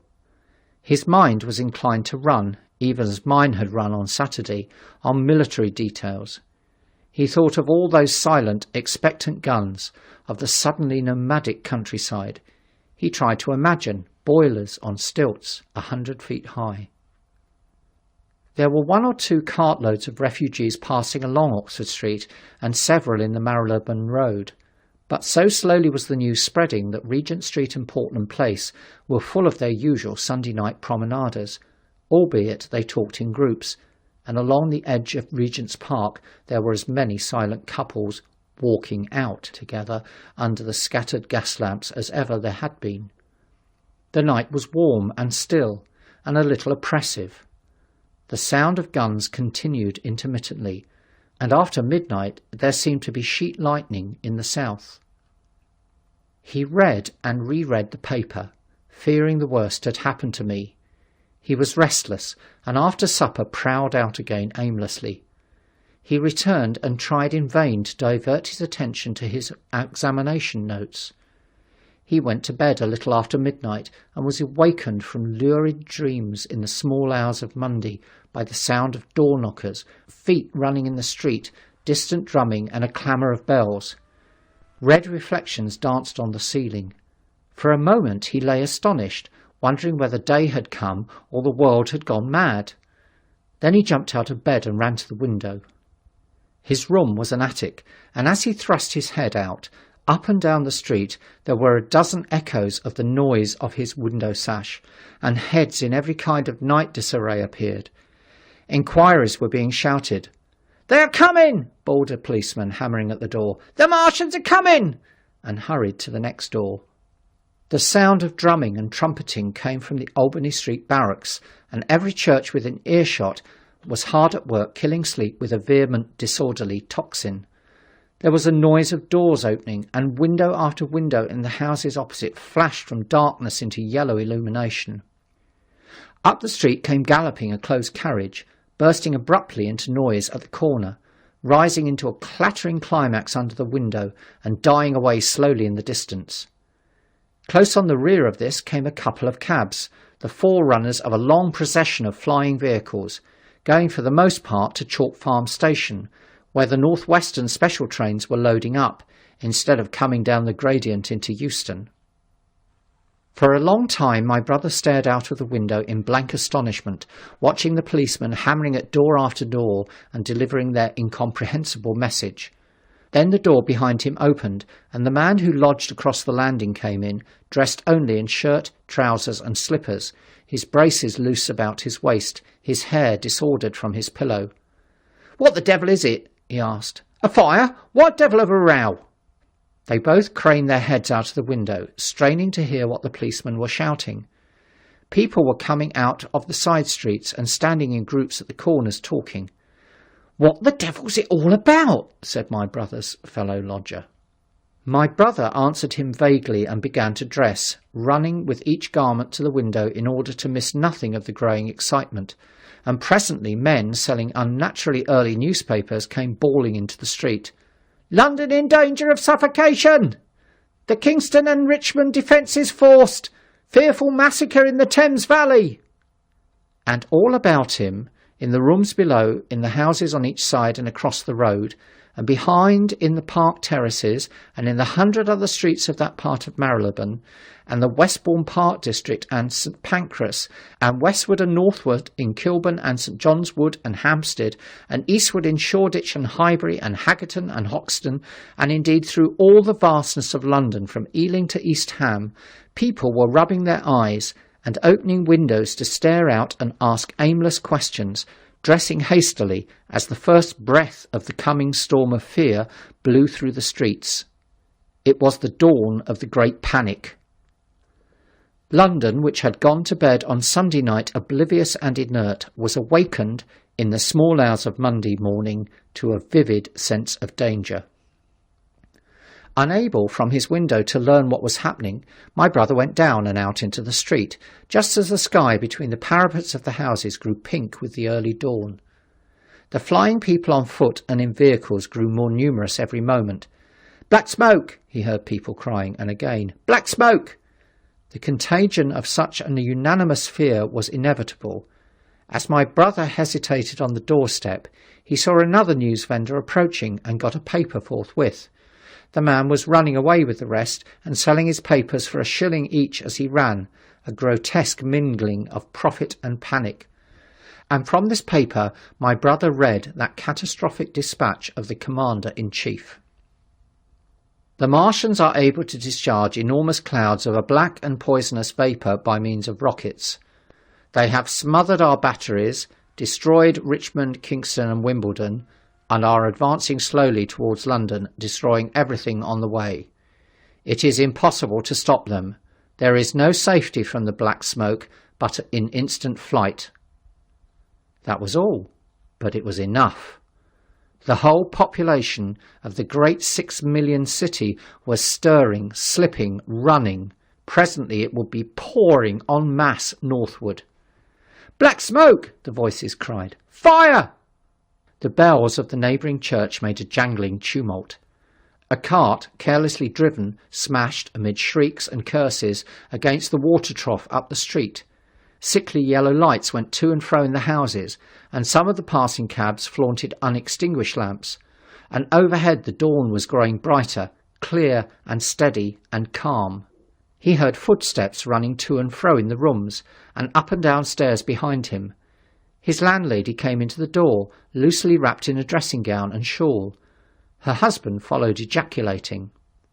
As my brother began to realise the import of all these things, he turned hastily to his own room, put all his available money, some £10 altogether, into his pockets, and went out again into the streets. Chapter 15. What had happened in Surrey. It was while the curate had sat and talked so wildly to me under the hedge in the flat meadows near Halliford, and while my brother was watching the fugitives stream over Westminster Bridge, that the Martians had resumed the offensive. So far as one can ascertain from the conflicting accounts that have been put forth, the majority of them remained busied with preparations in the Horsell pit until 9 that night, hurrying on some operation that disengaged huge volumes of green smoke. But 3 certainly came out about 8 o'clock, and advancing slowly and cautiously, made their way through Byfleet and Pireford towards Ripley and Weybridge, and so came in sight of the expectant batteries against the setting sun. These Martians did not advance in a body, but in a line, each perhaps 1.5 miles from his nearest fellow. They communicated with one another by means of a siren-like howl, running up and down the scale of one note to another. It was this howling and firing of guns at Ripley and St. George's Hill that we had heard at Upper Halliford. The Ripley gunners, unseasoned artillery volunteers who ought never to have been placed in such a position, fired one wild, premature, ineffectual volley, and bolted on horse and foot through the deserted village, while the Martian, without using his heat ray, walked serenely over their guns, stepped gingerly among them, passed in front of them, and so came unexpectedly upon the guns in Painshill Park, which he destroyed. The St. George's Hill men, however, were better led, or of a better mettle. Hidden in a pine wood as they were, they seemed to have been quite unsuspected by the Martian nearest to them. They laid their guns as deliberately as if they had been on parade, and fired at about 1,000 yards range. The shells flashed all round him, and he was seen to advance a few paces, stagger, and go down. Everybody yelled together, and the guns were reloaded in frantic haste. The overthrown Martian set up a prolonged ululation, and immediately a second glittering giant answering him appeared over the trees to the south. It would seem that a leg of the tripod had been smashed by one of the shells. The whole of the second volley flew wide of the Martian on the ground, and simultaneously both his companions brought their heat rays to bear on the battery. The ammunition blew up, the pine trees all about the guns flashed into fire, and only 1 of 2 of the men, who were already running over the crest of the hill, escaped. After this it would seem that the 3 took counsel together and halted, and the scouts who were watching them reported that they remained absolutely stationary for the next half hour. The Martian who had been overthrown crawled tediously out of his hood, a small brown figure, oddly suggestive from that distance of a speck of blight, and apparently engaged in the repair of his support. About 9 he had finished, for his cowl was then seen above the trees again. It was a few minutes past 9 that night when these 3 sentinels were joined by 4 other Martians, each carrying a thick black tube. A similar tube was handed out to each of the 3, and the 7 proceeded to distribute themselves at equal distances along a curved line between St. George's Hill, Weybridge, and the village of Send, southwest of Ripley. A dozen rockets sprang out from the hills before them so soon as they began to move, and warned the waiting batteries about Ditton and Esher. At the same time, 4 of their fighting machines, similarly armed with tubes, crossed the river, and 2 of them, black against the western sky, came into sight of myself and the curate as we hurried wearily and painfully along the road that runs north out of Halliford. They moved, as it seemed to us, upon a cloud, for a milky mist covered the fields and rose to 1/3 of their height. At this sight the curate cried faintly in his throat and began running, but I knew it was no good running from a Martian, and I turned aside and crawled through dewy nettles and brambles into the broad ditch by the side of the road. He looked back, saw what I was doing, and turned to join me. The two halted, the nearer to us standing and facing Sunbury, the remoter being a grey indistinctness towards the evening star, away towards Staines. The occasional howling of the Martians had ceased. They took up their positions in the huge crescent about their cylinders in absolute silence. It was a crescent with 12 miles between its horns. Never since the devising of gunpowder was the beginning of a battle so still. To us, an observer about Ripley, it would have had precisely the same effect. The Martians seemed in solitary possession of the darkling night, lit only as it was by the slender moon, the stars, the afterglow of the daylight, and the ruddy glare from St. George's Hill and the woods of Payne's Hill. But facing that crescent elsewhere, at Staines, Hounslow, Ditton, Esher, Ockham, behind hills and woods south of the river, and across the flat grass meadows to the north of it, wherever a cluster of trees or village houses gave sufficient cover, the guns were waiting. The signal rockets burst and rained their sparks through the night and vanished, and the spirit of all those watching batteries rose to a tense expectation. The Martians had but to advance into the line of fire, and instantly those motionless black forms of men, those guns glittering so darkly in the early night, would explode into a thunderous fury of battle.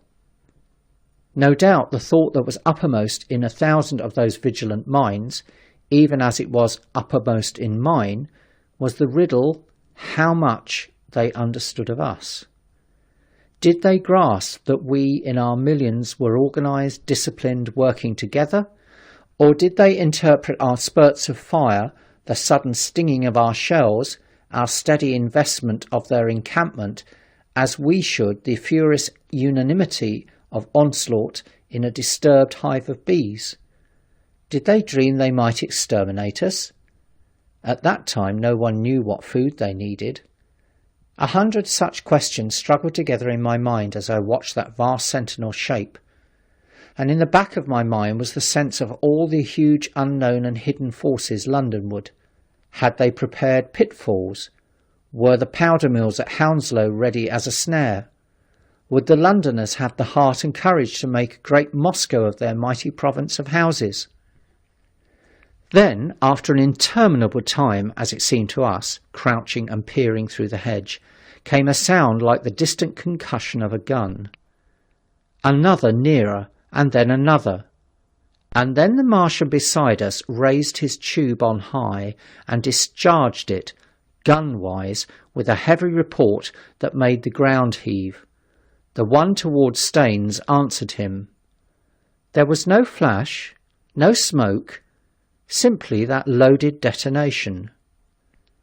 I was so excited by these heavy, minute guns following one another that I so far forgot my personal safety and my scalded hands as to clamber up into the hedge and stare towards Sunbury. As I did so, a second report followed, and a big projectile hurtled overhead towards Hounslow. I expected at least to see smoke or fire, or some such evidence of its work, but all I saw was the deep blue sky above, with one solitary star, and the white mist spreading wide and low beneath. And there had been no crash, no answering explosion. The silence was restored. The minute lengthened to 3. "What's happened?" said the curate, standing up beside me. "Heaven knows," said I. A bat flickered by and vanished. A distant tumult of shouting began and ceased. I looked again at the Martian, and saw he was now moving eastward along the river bank, with a swift, rolling motion. Every moment I expected the fire of some hidden battery to spring upon him, but the evening calm was unbroken. The figure of the Martian grew smaller as he receded, and presently the mist and the gathering night had swallowed him up. By a common impulse we clambered higher. Towards Sunbury was a dark appearance, as though a conical hill had suddenly come into being there, hiding our view of the farther country. And then, remoter across the river, over Walton, we saw another such summit. These hill-like forms grew lower and broader even as we stared. Moved by a sudden thought, I looked northward, and there I perceived a third of these cloudy black kopjes had risen. Everything had suddenly become very still. Far away to the southeast, marking the quiet, we heard the Martians hooting to one another, and then the air quivered again with the distant thud of their guns. But the earthly artillery made no reply. Now at that time we could not understand these things, but later I was to learn the meaning of these ominous kopjes that gathered in the twilight. Each of the Martians, standing in the great crescent I have described, had discharged, by means of a gun-like tube he carried, a huge canister over whatever hill, copse, cluster of houses or other possible cover for guns chanced to be in front of him. Some fired only one of these, some two, as in the case of one we had seen. The one at Ripley is said to have discharged no fewer of 5 at that time. These canisters smashed on striking the ground. They did not explode, and incontinently discharged an enormous volume of heavy, inky vapour, coiling and pouring upwards in a huge and ebony cumulus cloud, a gaseous hill that sank and spread itself slowly over the surrounding country. And the touch of that vapour, the inhaling of its pungent wisps, was death to all that breathes. It was heavy, this vapour, heavier than the densest smoke, so that after the first tumultuous uprush and outflow of its impact, it sank down through the air and poured over the ground in a manner rather liquid than gaseous, abandoning the hills and streaming to the valleys and ditches and watercourses, even as I have heard the carbonic acid gas that pours from volcanic clefts is wont to do. And where it came upon water, some chemical action occurred, and the surface would be instantly covered with a powdery scum that sank slowly and made way for more. The scum was absolutely insoluble, and it is a strange thing, seeing the instant effect of the gas, that no one could drink without hurt the water from which it had been strained. The vapour did not diffuse as a true gas would. It hung together in banks, flowing sluggishly down the slope of the land and driving reluctantly before the wind, and very slowly it combined with the mist and moisture of the air and sank to the earth in the form of dust. Save that an unknown element giving a group of 4 lines in the blue of the spectrum is concerned, we are still entirely ignorant of the nature of this substance. Once the tumultuous upheaval of its dispersion was over, the black smoke clung so closely to the ground, even before its precipitation, that 50 feet up in the air, on the roofs and upper stories of high houses and on great trees, there was a chance of escaping its poison altogether, as was proved even that night at Street Cobham and Ditton. The man who escaped at the former place tells a wonderful story of the strangeness of its coiling flow, and how he looked down from the church spire and saw the houses of the village rising like ghosts out of its inky nothingness. For a day and a half he remained there, weary, starving, and sun-scorched. The earth under the blue sky, and against the prospect of the distant hills, a velvet black expanse, with red roofs, green trees, and later black-veiled shrubs and gates, barns, outhouses, and walls, rising here and there into the sunlight. But that was at Street Cobham, where the black vapour was allowed to remain until it sank of its own accord into the ground. As a rule, the Martians, when it had served its purpose, cleared the air of it again by wading into it and directing a jet of steam upon it. This they did with the vapour banks near us, as we saw in the starlight from the window of a deserted house at Upper Halliford, whither we had returned. From there we could see the searchlights on Richmond Hill and Kingston Hill going to and fro, and about 11 the windows rattled, and we heard the sound of the huge siege guns that had been put in position there. These continued intermittently for the space of a quarter of an hour, sending chance shots at the invisible Martians at Hampton and Ditton, and then the pale beams of the electric lights vanished and were replaced by a bright red glow. Then the fourth cylinder fell, a brilliant green meteor, as I learned afterwards, in Bushy Park. Before the guns on the Richmond and Kingston line of hills began, there was a fitful cannonade far away in the southwest, due, I believe, to guns being fired haphazard before the black vapour could overwhelm the gunners. So, setting about it as methodically as men might smoke out a wasp's nest, the Martians spread this strange, stifling vapour over the Londonward country. The horns of the crescent slowly moved apart until at last they formed a line from Hanwell to Coombe and Malden. All night, through their destructive tubes, advanced. Never once, after the Martian at St. George's Hill was brought down, did they give the artillery the ghost of a chance against them. Wherever there was a possibility of guns being laid for them unseen, a fresh canister of the black vapour was discharged, and where the guns were openly displayed, the heat ray was brought to bear. By midnight, the blazing trees along the slopes of Richmond Park and the glare of Kingston Hill threw their light upon a network of black smoke, blotting out the whole valley of the Thames and extending as far as the eye could reach. And through this 2 Martians slowly waded and turned their hissing steam jets this way and that. They were sparing of the heat ray that night, either because they had but a limited supply of material for its production, or because they did not wish to destroy the country, but only to crush and overawe the opposition they had aroused. In the latter aim they certainly succeeded. Sunday night was the end of the organised opposition to their movements. After that, no body of men would stand against them, so hopeless was the enterprise. Even the crews of the torpedo boats and destroyers that had brought their quick firers up the Thames refused to stop, mutinied, and went down again. The only offensive operation men ventured upon after that night was the preparation of mines and pitfalls, and even in that their energies were frantic and spasmodic. One has to imagine, as well as one may, the fate of those batteries towards Esher, waiting so tensely in the twilight. Survivors there were none.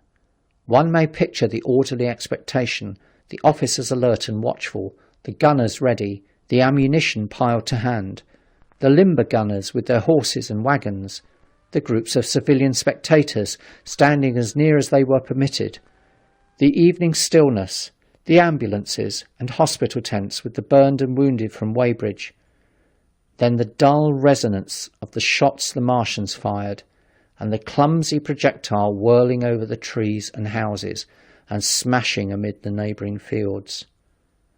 One may picture, too, the sudden shifting of the attention, the swiftly spreading coils and bellyings of that blackness advancing headlong, towering heavenwards, turning the twilight into a palpable darkness, a strange and horrible antagonist of vapour striding upon its victims, men and horses, near it seen dimly, running, shrieking, falling headlong, shouts of dismay, the guns suddenly abandoned, men choking and writhing on the ground, and the swift broadening out of the opaque cone of smoke.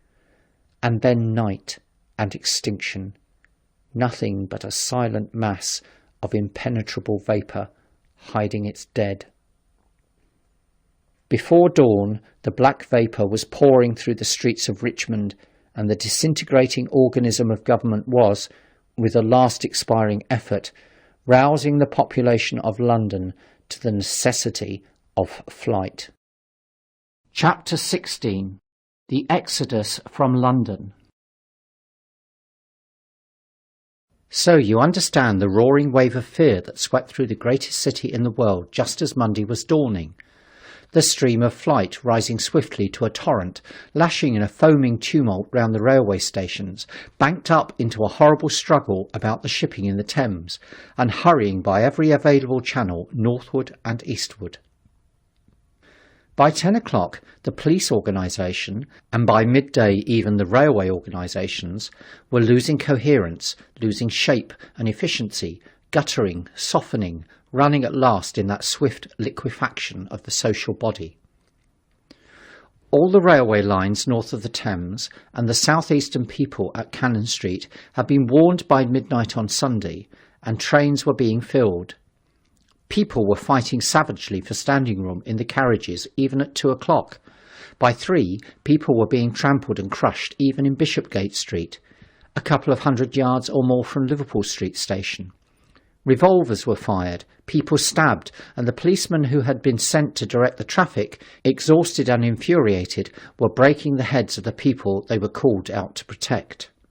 And as the day advanced, and the engine drivers and stokers refused to return to London, the pressure of the flight drove the people in an ever-thickening multitude away from the stations and along the northward running roads. By midday, a Martian had been seen at Barnes, and a cloud of slowly sinking black vapour drove along the Thames and across the flats of Lambeth, cutting off all escape over the bridges in its sluggish advance. Another bank drove over Ealing and surrounded a little island of survivors at Castle Hill, alive but unable to escape.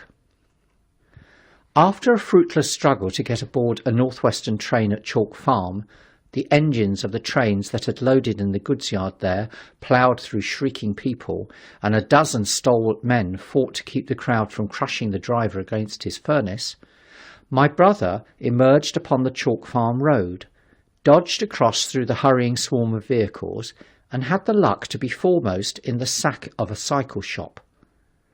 The front tyre of the machine he got was punctured in dragging it through the window, but he got up and off, notwithstanding, with no further injury than a cut wrist. The steep foot of Haverstock Hill was impassable owing to several overturned horses, and my brother struck into Belsize Road. So he got out of the fury of the panic, and skirting the Edgware Road, reached Edgware about 7, fasting and wearied, but well ahead of the crowd. Along the road, people were standing in the roadway, curious, wondering. He was passed by a number of cyclists, some horsemen and 2 motor cars. A mile from Edgware, the rim of the wheel broke and the machine became unrideable. He left it by the roadside and trudged through the village. There were shops half opened in the main street of the place, and people crowded on the pavement and in the doorways and windows, staring astonished at this extraordinary procession of fugitives that was beginning. He succeeded in getting some food at an inn. For a time he remained in Edgware, not knowing what to do next. The flying people increased in number. Many of them, like my brother, seemed inclined to loiter in the place. There was no fresh news of the invaders from Mars. At that time the road was crowded, but as yet far from congested. Most of the fugitives at that hour were mounted on cycles, but there were soon motor cars, hansom cabs, and carriages hurrying along, and the dust hung in heavy clouds along the road to St. Albans.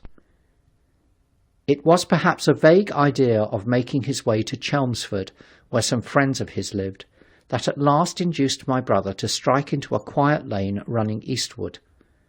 Presently he came upon a stile, and, crossing it, followed a footpath north-eastward. He passed near several farmhouses and some little places whose names he did not learn. He saw few fugitives until, in a grass lane towards High Barnet, he happened upon 2 ladies who became his fellow travellers. He came upon them just in time to save them. He heard their screams, and hurrying round the corner saw a couple of men struggling to drag them out of the little pony chaise in which they had been driving, while a third with difficulty held the frightened pony's head.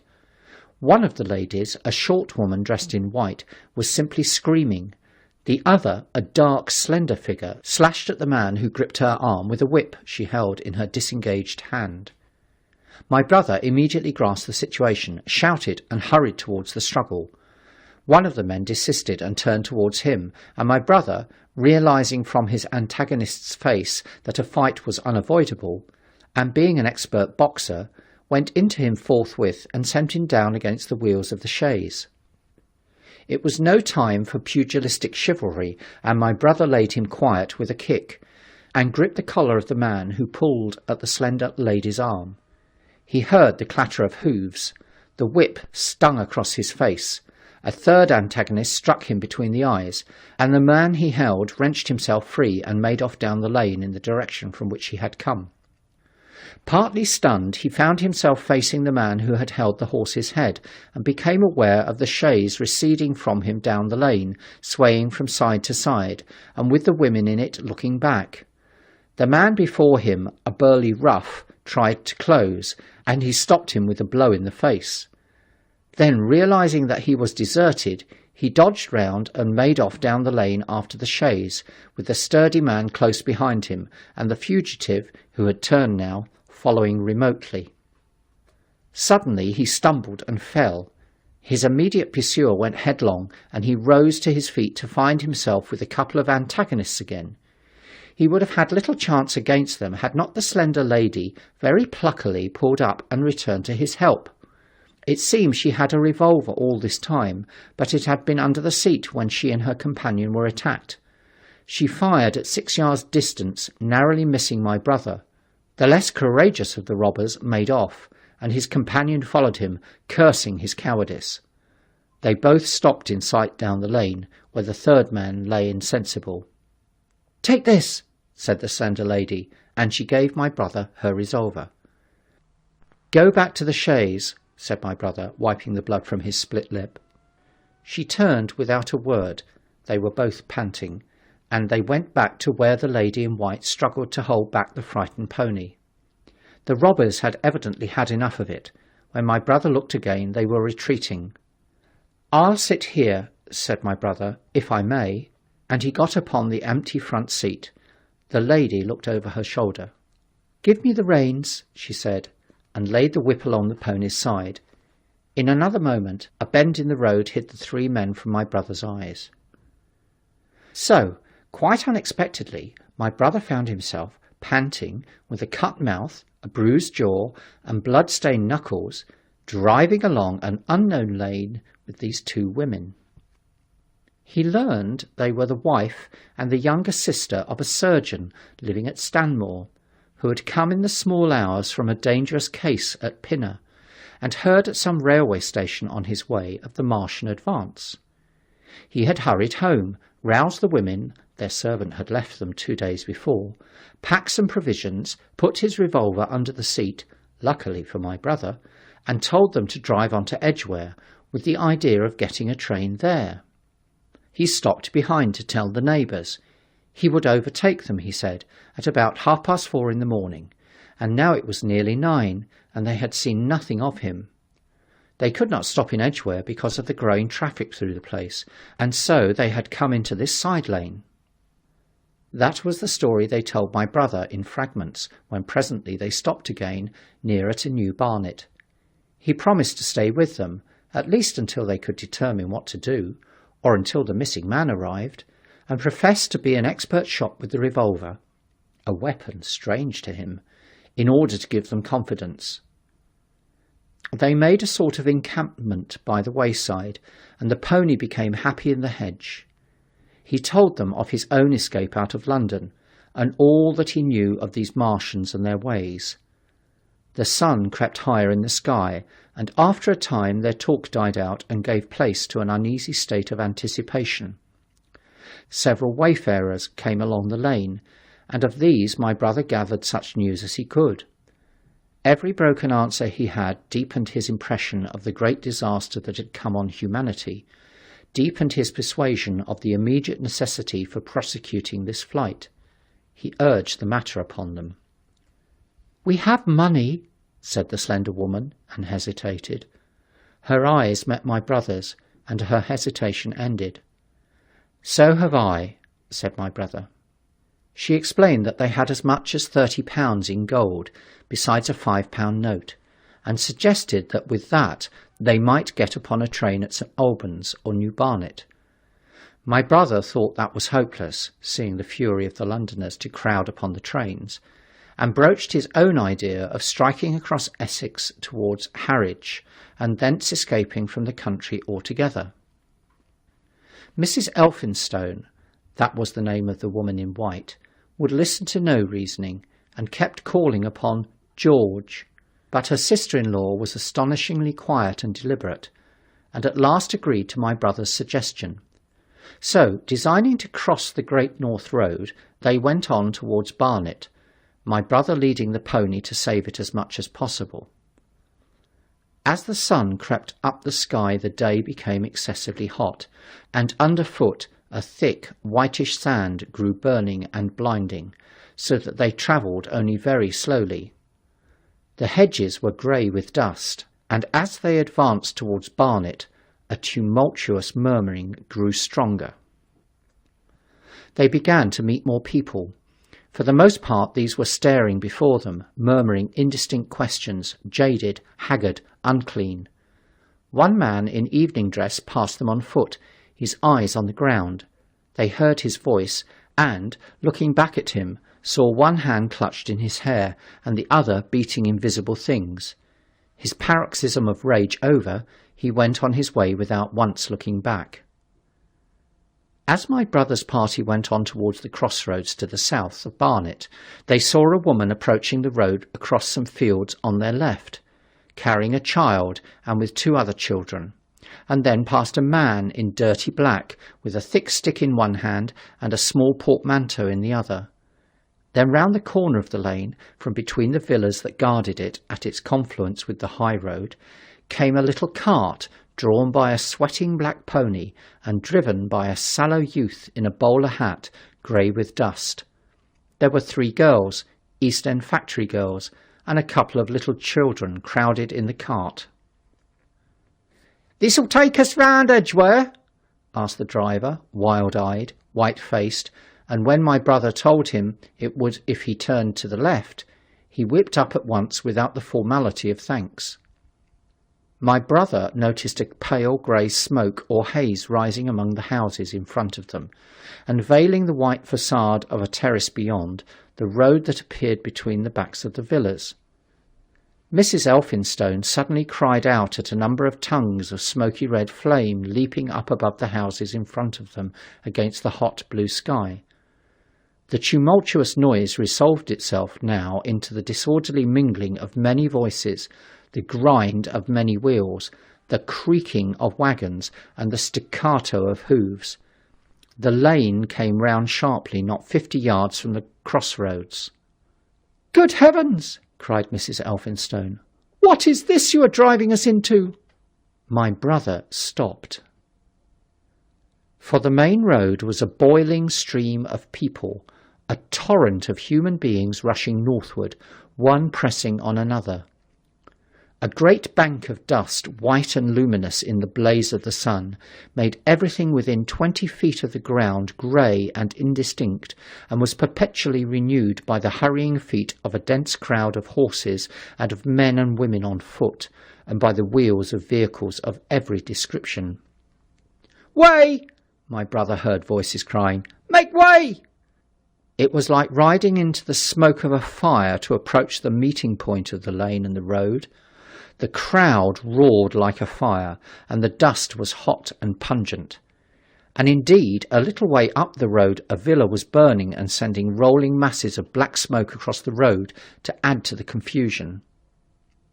2 men came past them, then a dirty woman carrying a heavy bundle and weeping. A lost retriever dog with hanging tongue circled dubiously round them, scared and wretched, and fled at my brother's threat.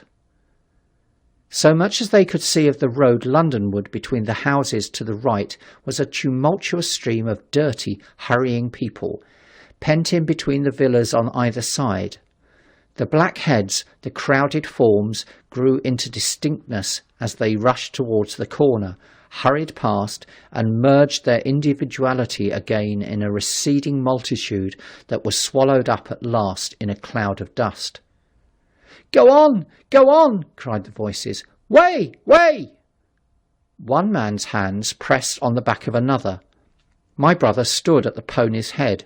Irresistibly attracted, he advanced slowly, pace by pace, down the lane.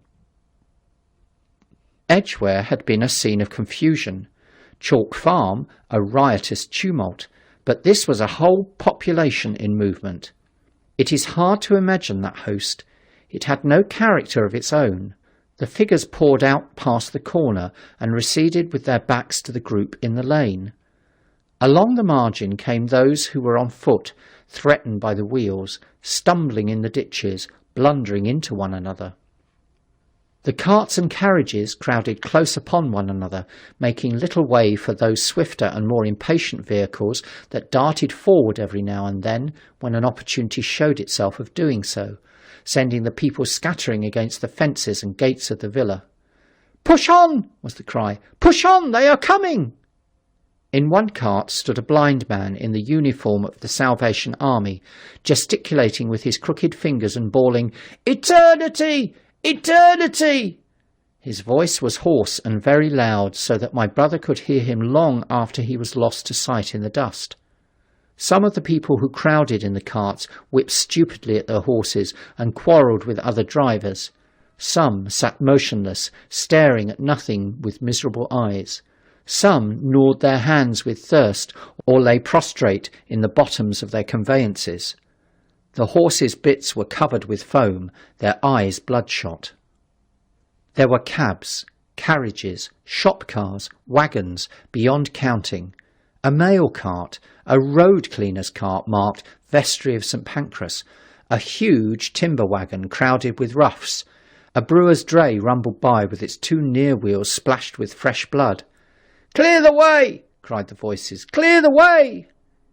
"Eternity! Eternity!" came echoing down the road. There were sad, haggard women tramping by, well dressed, with children that cried and stumbled, their dainty clothes smothered in dust, their weary faces smeared with tears. With many of these came men, sometimes helpful, sometimes lowering and savage. Fighting side by side with them pushed some weary street outcasts in faded black rags, wide-eyed, loud-voiced and foul-mouthed. There were sturdy workmen thrusting their way along, wretched, unkempt men, clothed like clerks or shopmen, struggling spasmodically. A wounded soldier, my brother noticed, men dressed in the clothes of railway porters, one wretched creature in a nightshirt with a coat thrown over it. But varied as its composition was, certain things all that host had in common. There were fear and pain on their faces, and fear behind them. A tumult up the road, a quarrel for a place in a wagon, sent the whole host of them quickening their pace. Even a man so scared and broken that his knees bent under him was galvanized for a moment into renewed activity. The heat and dust had already been at work upon this multitude. Their skins were dry, their lips black and cracked. They were all thirsty, weary, and footsore. And amid the various cries one heard disputes, reproaches, groans of weariness and fatigue. The voices of most of them were hoarse and weak. Through it all ran a refrain. "Way! Way! The Martians are coming!" Few stopped and came aside from that flood. The lane opened slantingly into the main road with a narrow opening, and had a delusive appearance of coming from the direction of London. Yet a kind of eddy of people drove into its mouth, weaklings elbowed out of the stream, who for the most part rested but a moment before plunging into it again. A little way down the lane, with two friends bending over him, lay a man with a bare leg, wrapped about with bloody rags. He was a lucky man to have friends. A little old man with a grey military moustache and a filthy black frock coat limped out and sat down beside the trap, removed his boot, his sock was blood-stained, shook out a pebble and hobbled on again. And then a little girl of 8 or 9, all alone, threw herself under the hedge close to my brother, weeping. "I can't go on! I can't go on!" My brother woke from his torpor of astonishment and lifted her up, speaking gently to her, and carried her to Miss Elphinstone. So soon as my brother touched her, she became quite still, as if frightened. "Ellen!" shrieked a woman in the crowd, with tears in her voice. "Ellen!" And the child suddenly darted away from my brother, crying, "Mother!" "They are coming!" said a man on horseback, riding past along the lane. "Out of the way there!" bawled a coachman towering high, and my brother saw a closed carriage turning into the lane. The people crushed back on one another to avoid the horse. My brother pushed the pony and chaise back into the hedge, and the man drove by and stopped at the turn of the way.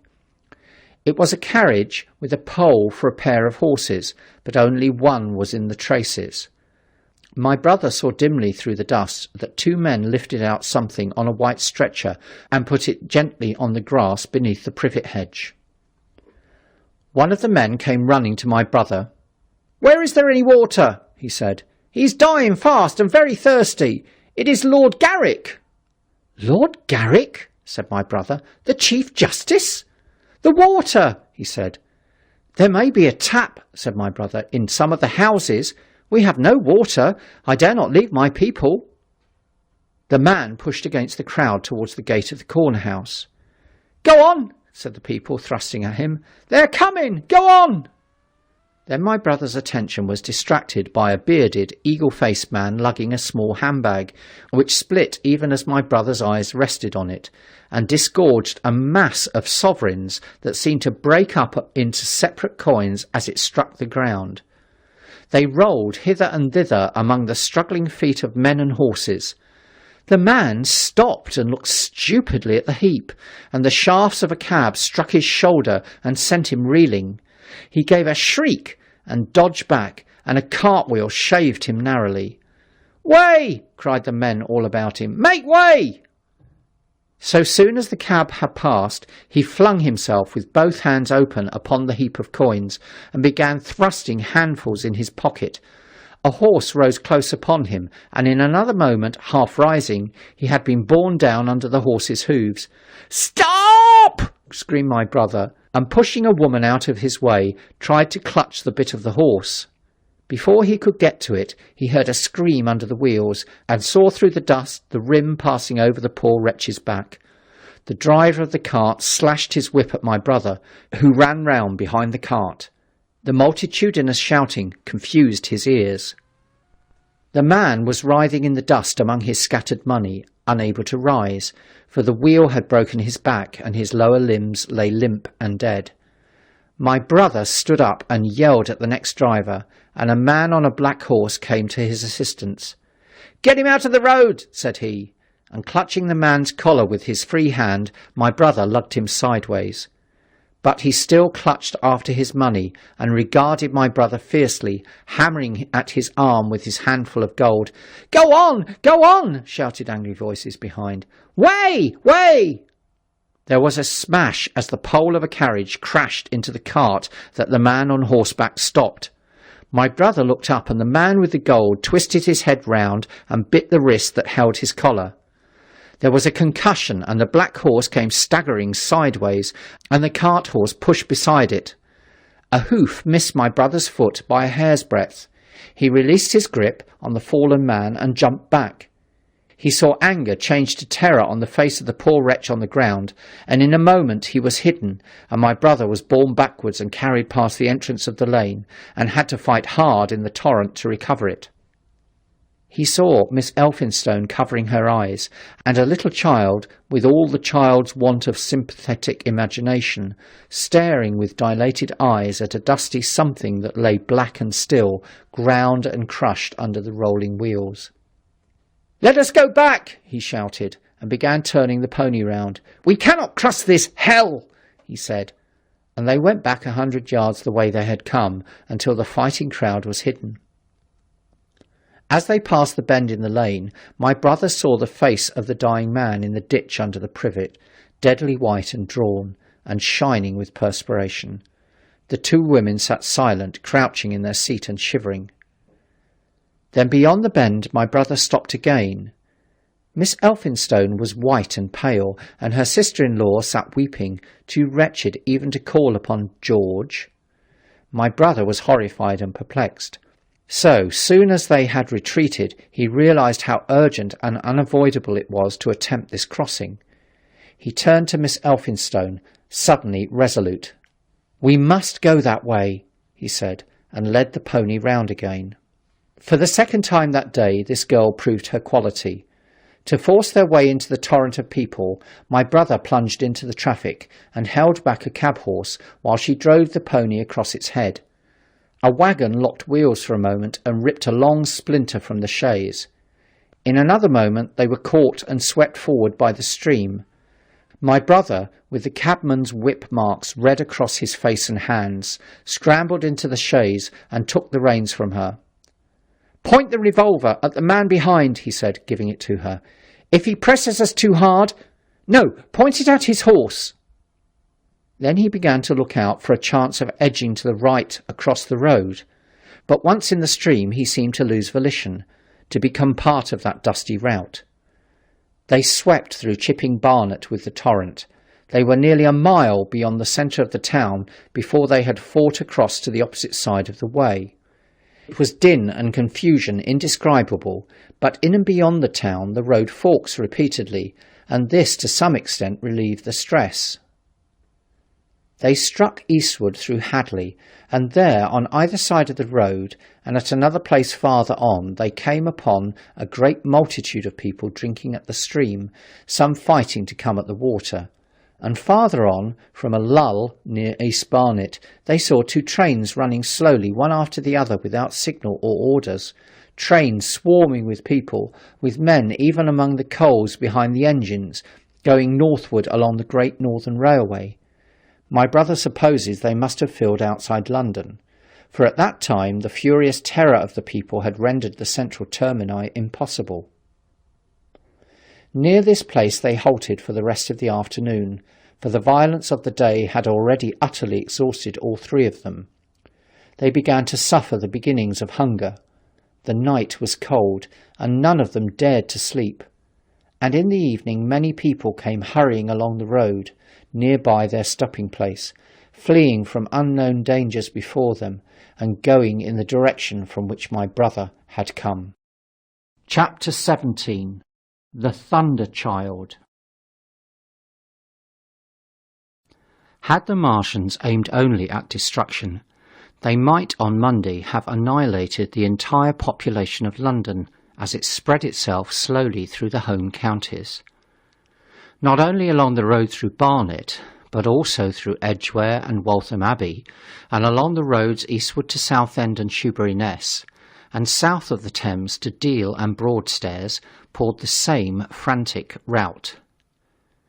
If one could have hung that June morning in a balloon in the blazing blue above London, every northward and eastward road running out of the tangled maze of streets would have seemed stippled black with the streaming fugitives, each dot a human agony of terror and physical distress.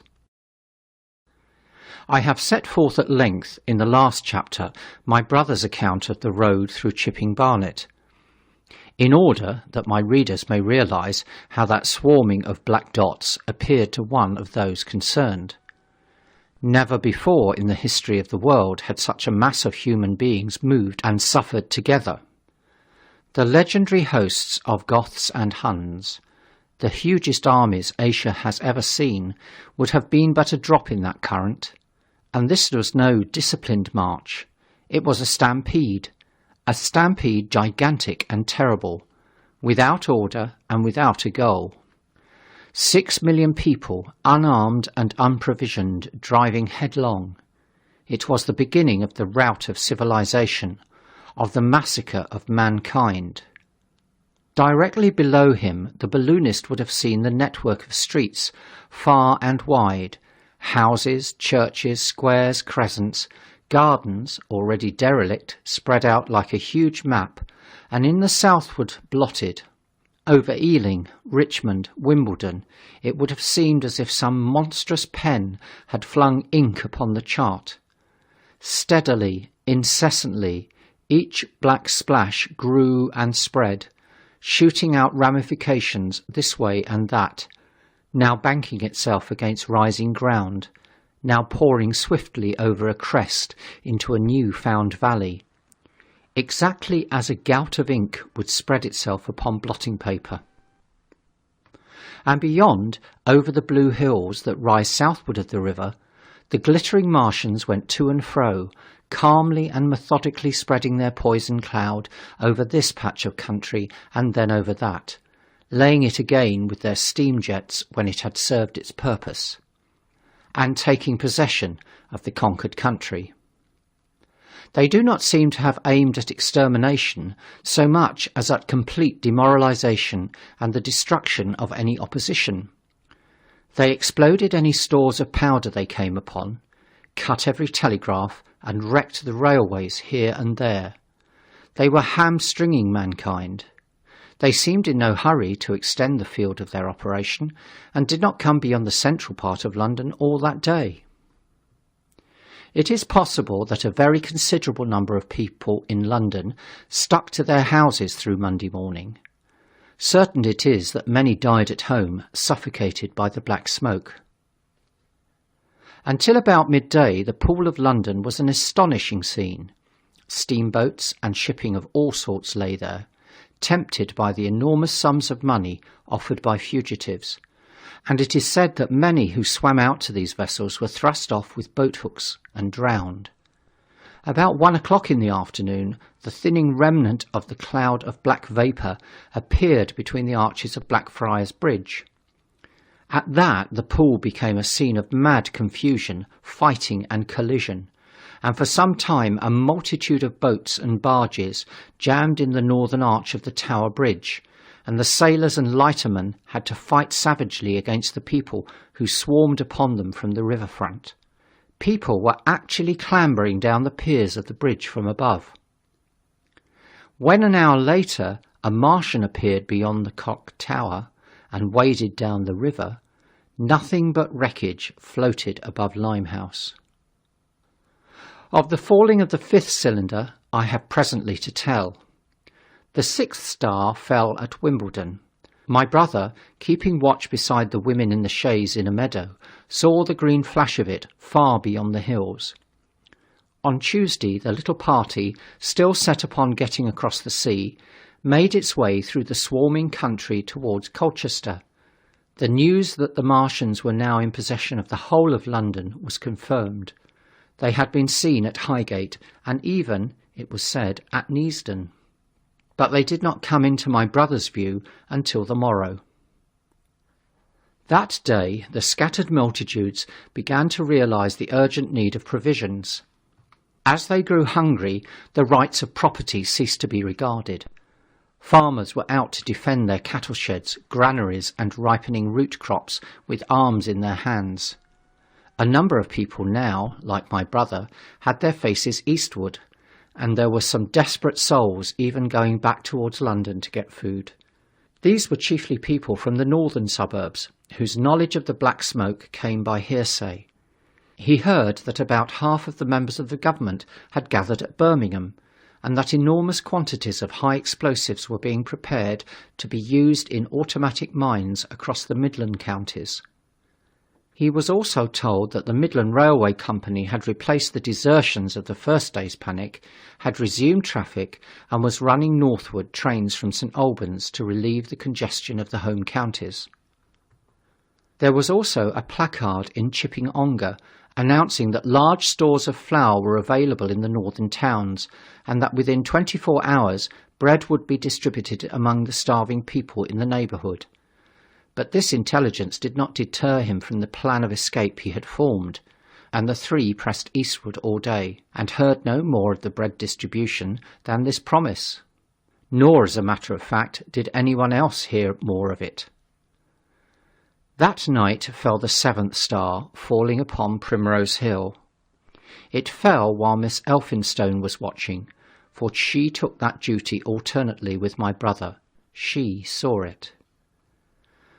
On Wednesday, the 3 fugitives, they had passed the night in a field of unripe wheat, reached Chelmsford, and there a body of the inhabitants, calling itself the Committee of Public Supply, seized the pony as provisions, and would give nothing in exchange for it but the promise of a share in it the next day. Here there were rumours of Martians at Epping, and news of the destruction of Waltham Abbey powder mills in a vain attempt to blow up one of the invaders.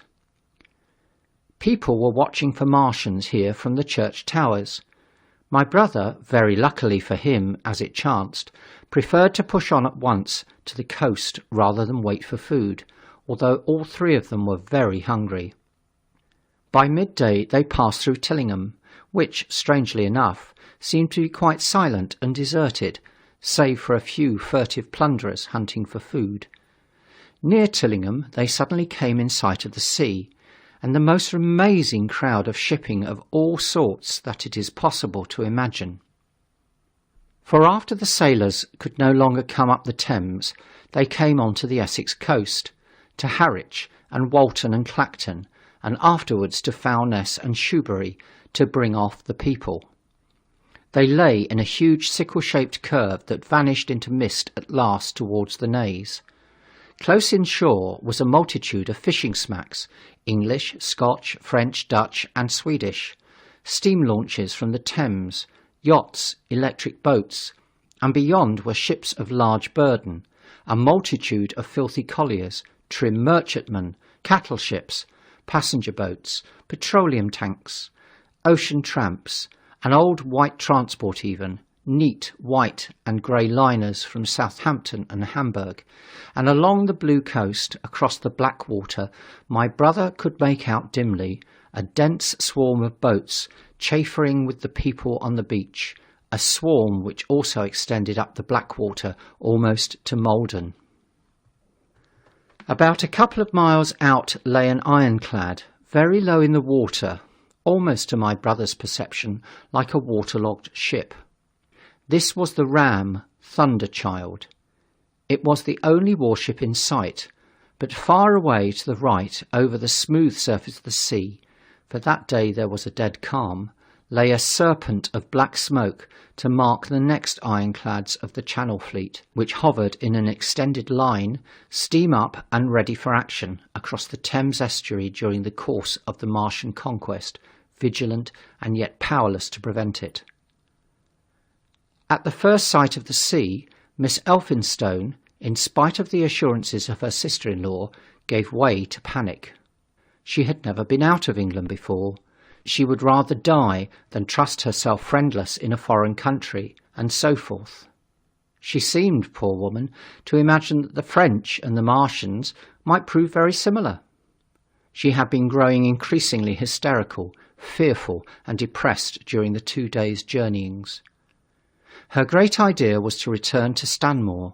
Things had always been well and safe at Stanmore. They would find George at Stanmore.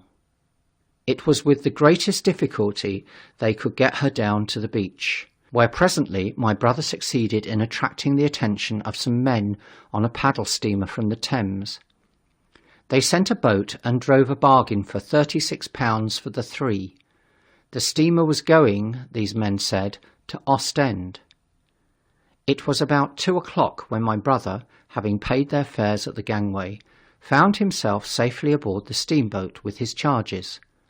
There was food aboard, albeit at exorbitant prices, and the three of them contrived to eat a meal on one of the seats forward.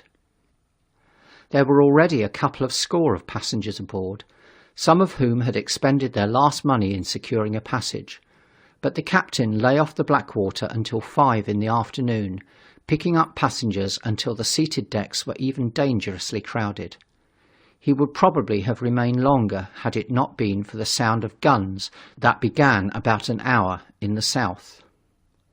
As if in answer, the ironclad seaward fired a small gun and hoisted a string of flags. A jet of smoke sprang out of her funnels. Some of the passengers were of the opinion that this firing came from Shoebury Ness, until it was noticed that it was growing louder. At the same time, far away in the southeast, the masts and upperworks of 3 ironclads rose one after the other out of the sea, beneath clouds of black smoke. But my brother's attention speedily reverted to the distant firing in the south. He fancied he saw a column of smoke rising out of the distant grey haze. The little steamer was already flapping her way eastward of the big crescent of shipping, and the low Essex coast was growing blue and hazy, when a Martian appeared, small and faint in the remote distance, advancing along the muddy coast from the direction of Foulness.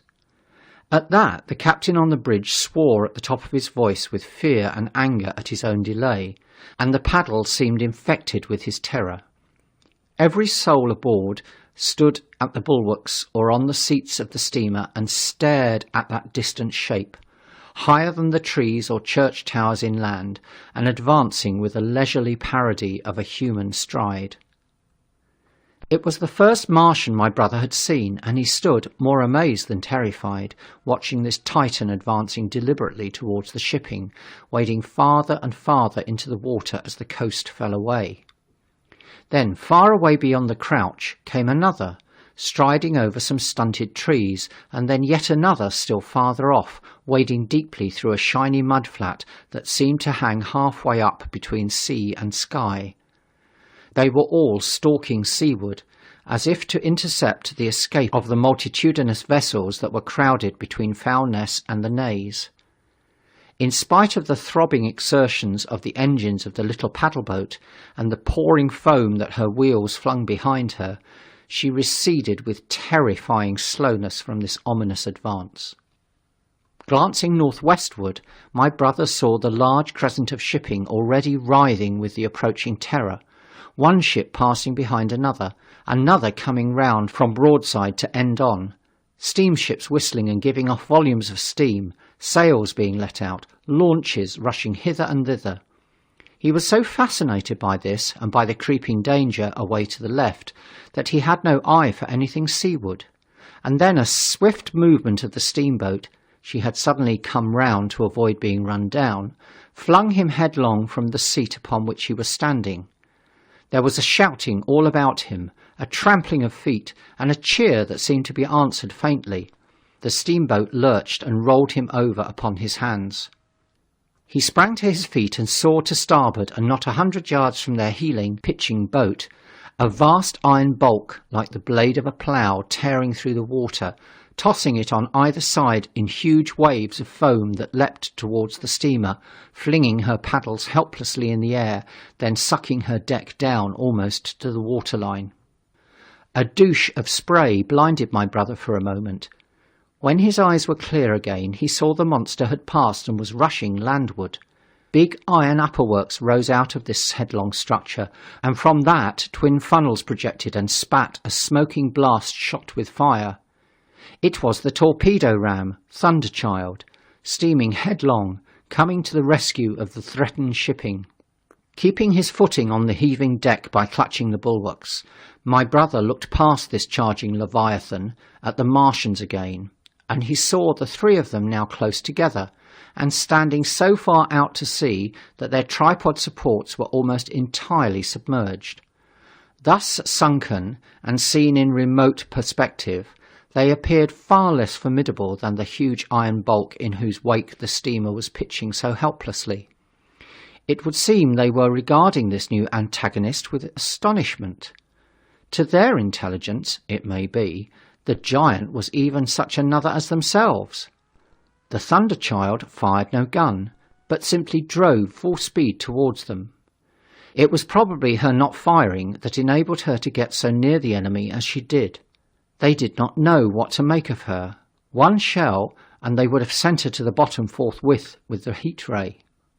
She was steaming at such a pace that in a minute she seemed halfway between the steamboat and the Martians, a diminishing black bulk against the receding horizontal expanse of the Essex coast. Suddenly the foremost Martian lowered his tube and discharged a canister of the black gas at the ironclad. It hit her larboard side and glanced off in an inky jet that rolled away to seaward, an unfolding torrent of black smoke from which the ironclad drove clear. To the watchers from the steamer, low in the water and with the sun in their eyes, it seemed as though she were already among the Martians. They saw the gaunt figures separating and rising out of the water as they retreated shoreward, and one of them raised the camera-like generator of the heat ray. He held it pointing obliquely downward, and a bank of steam sprang from the water at its touch. It must have driven through the iron of the ship's side like a white-hot iron rod through paper. A flicker of flame went up through the rising steam, and then the Martian reeled and staggered. In another moment he was cut down, and a great body of water and steam shot high in the air. The guns of the Thunderchild sounded through the reek, going off one after the other, and one shot splashed the water high close by the steamer, ricocheted towards the other flying ships to the north, and smashed a smack to Matchwood. But no one heeded that very much.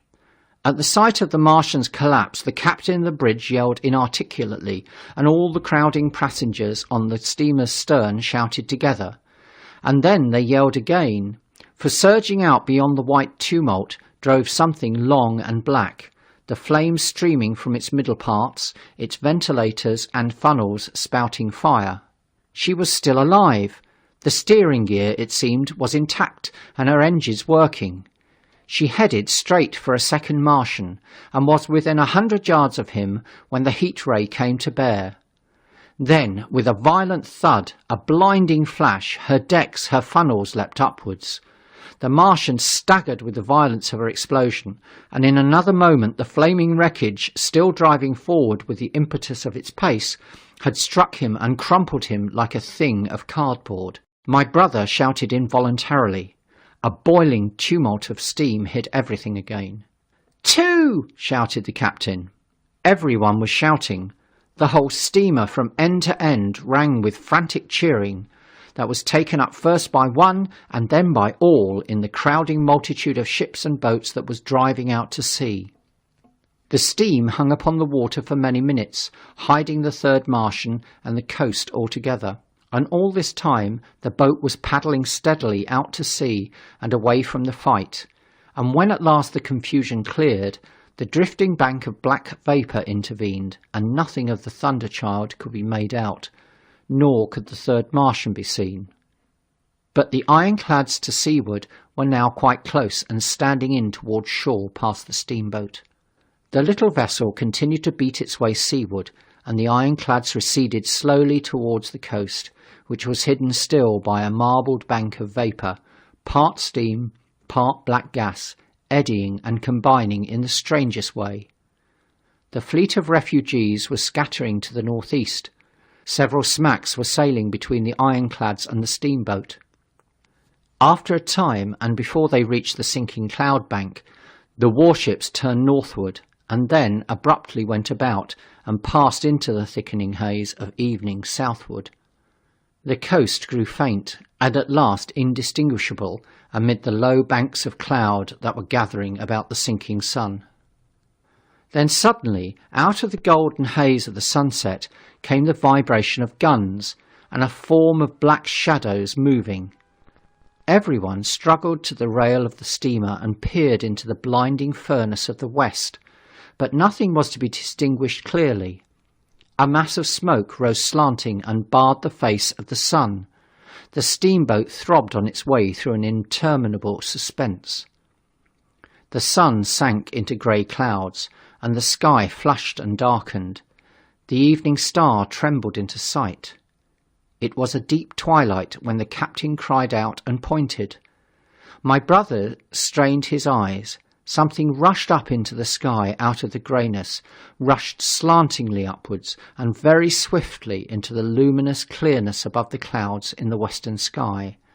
Something flat and broad and very large that swept round in a vast curve, grew smaller, sank slowly and vanished again into the grey mystery of the night. And as it flew, it rained down darkness upon the land.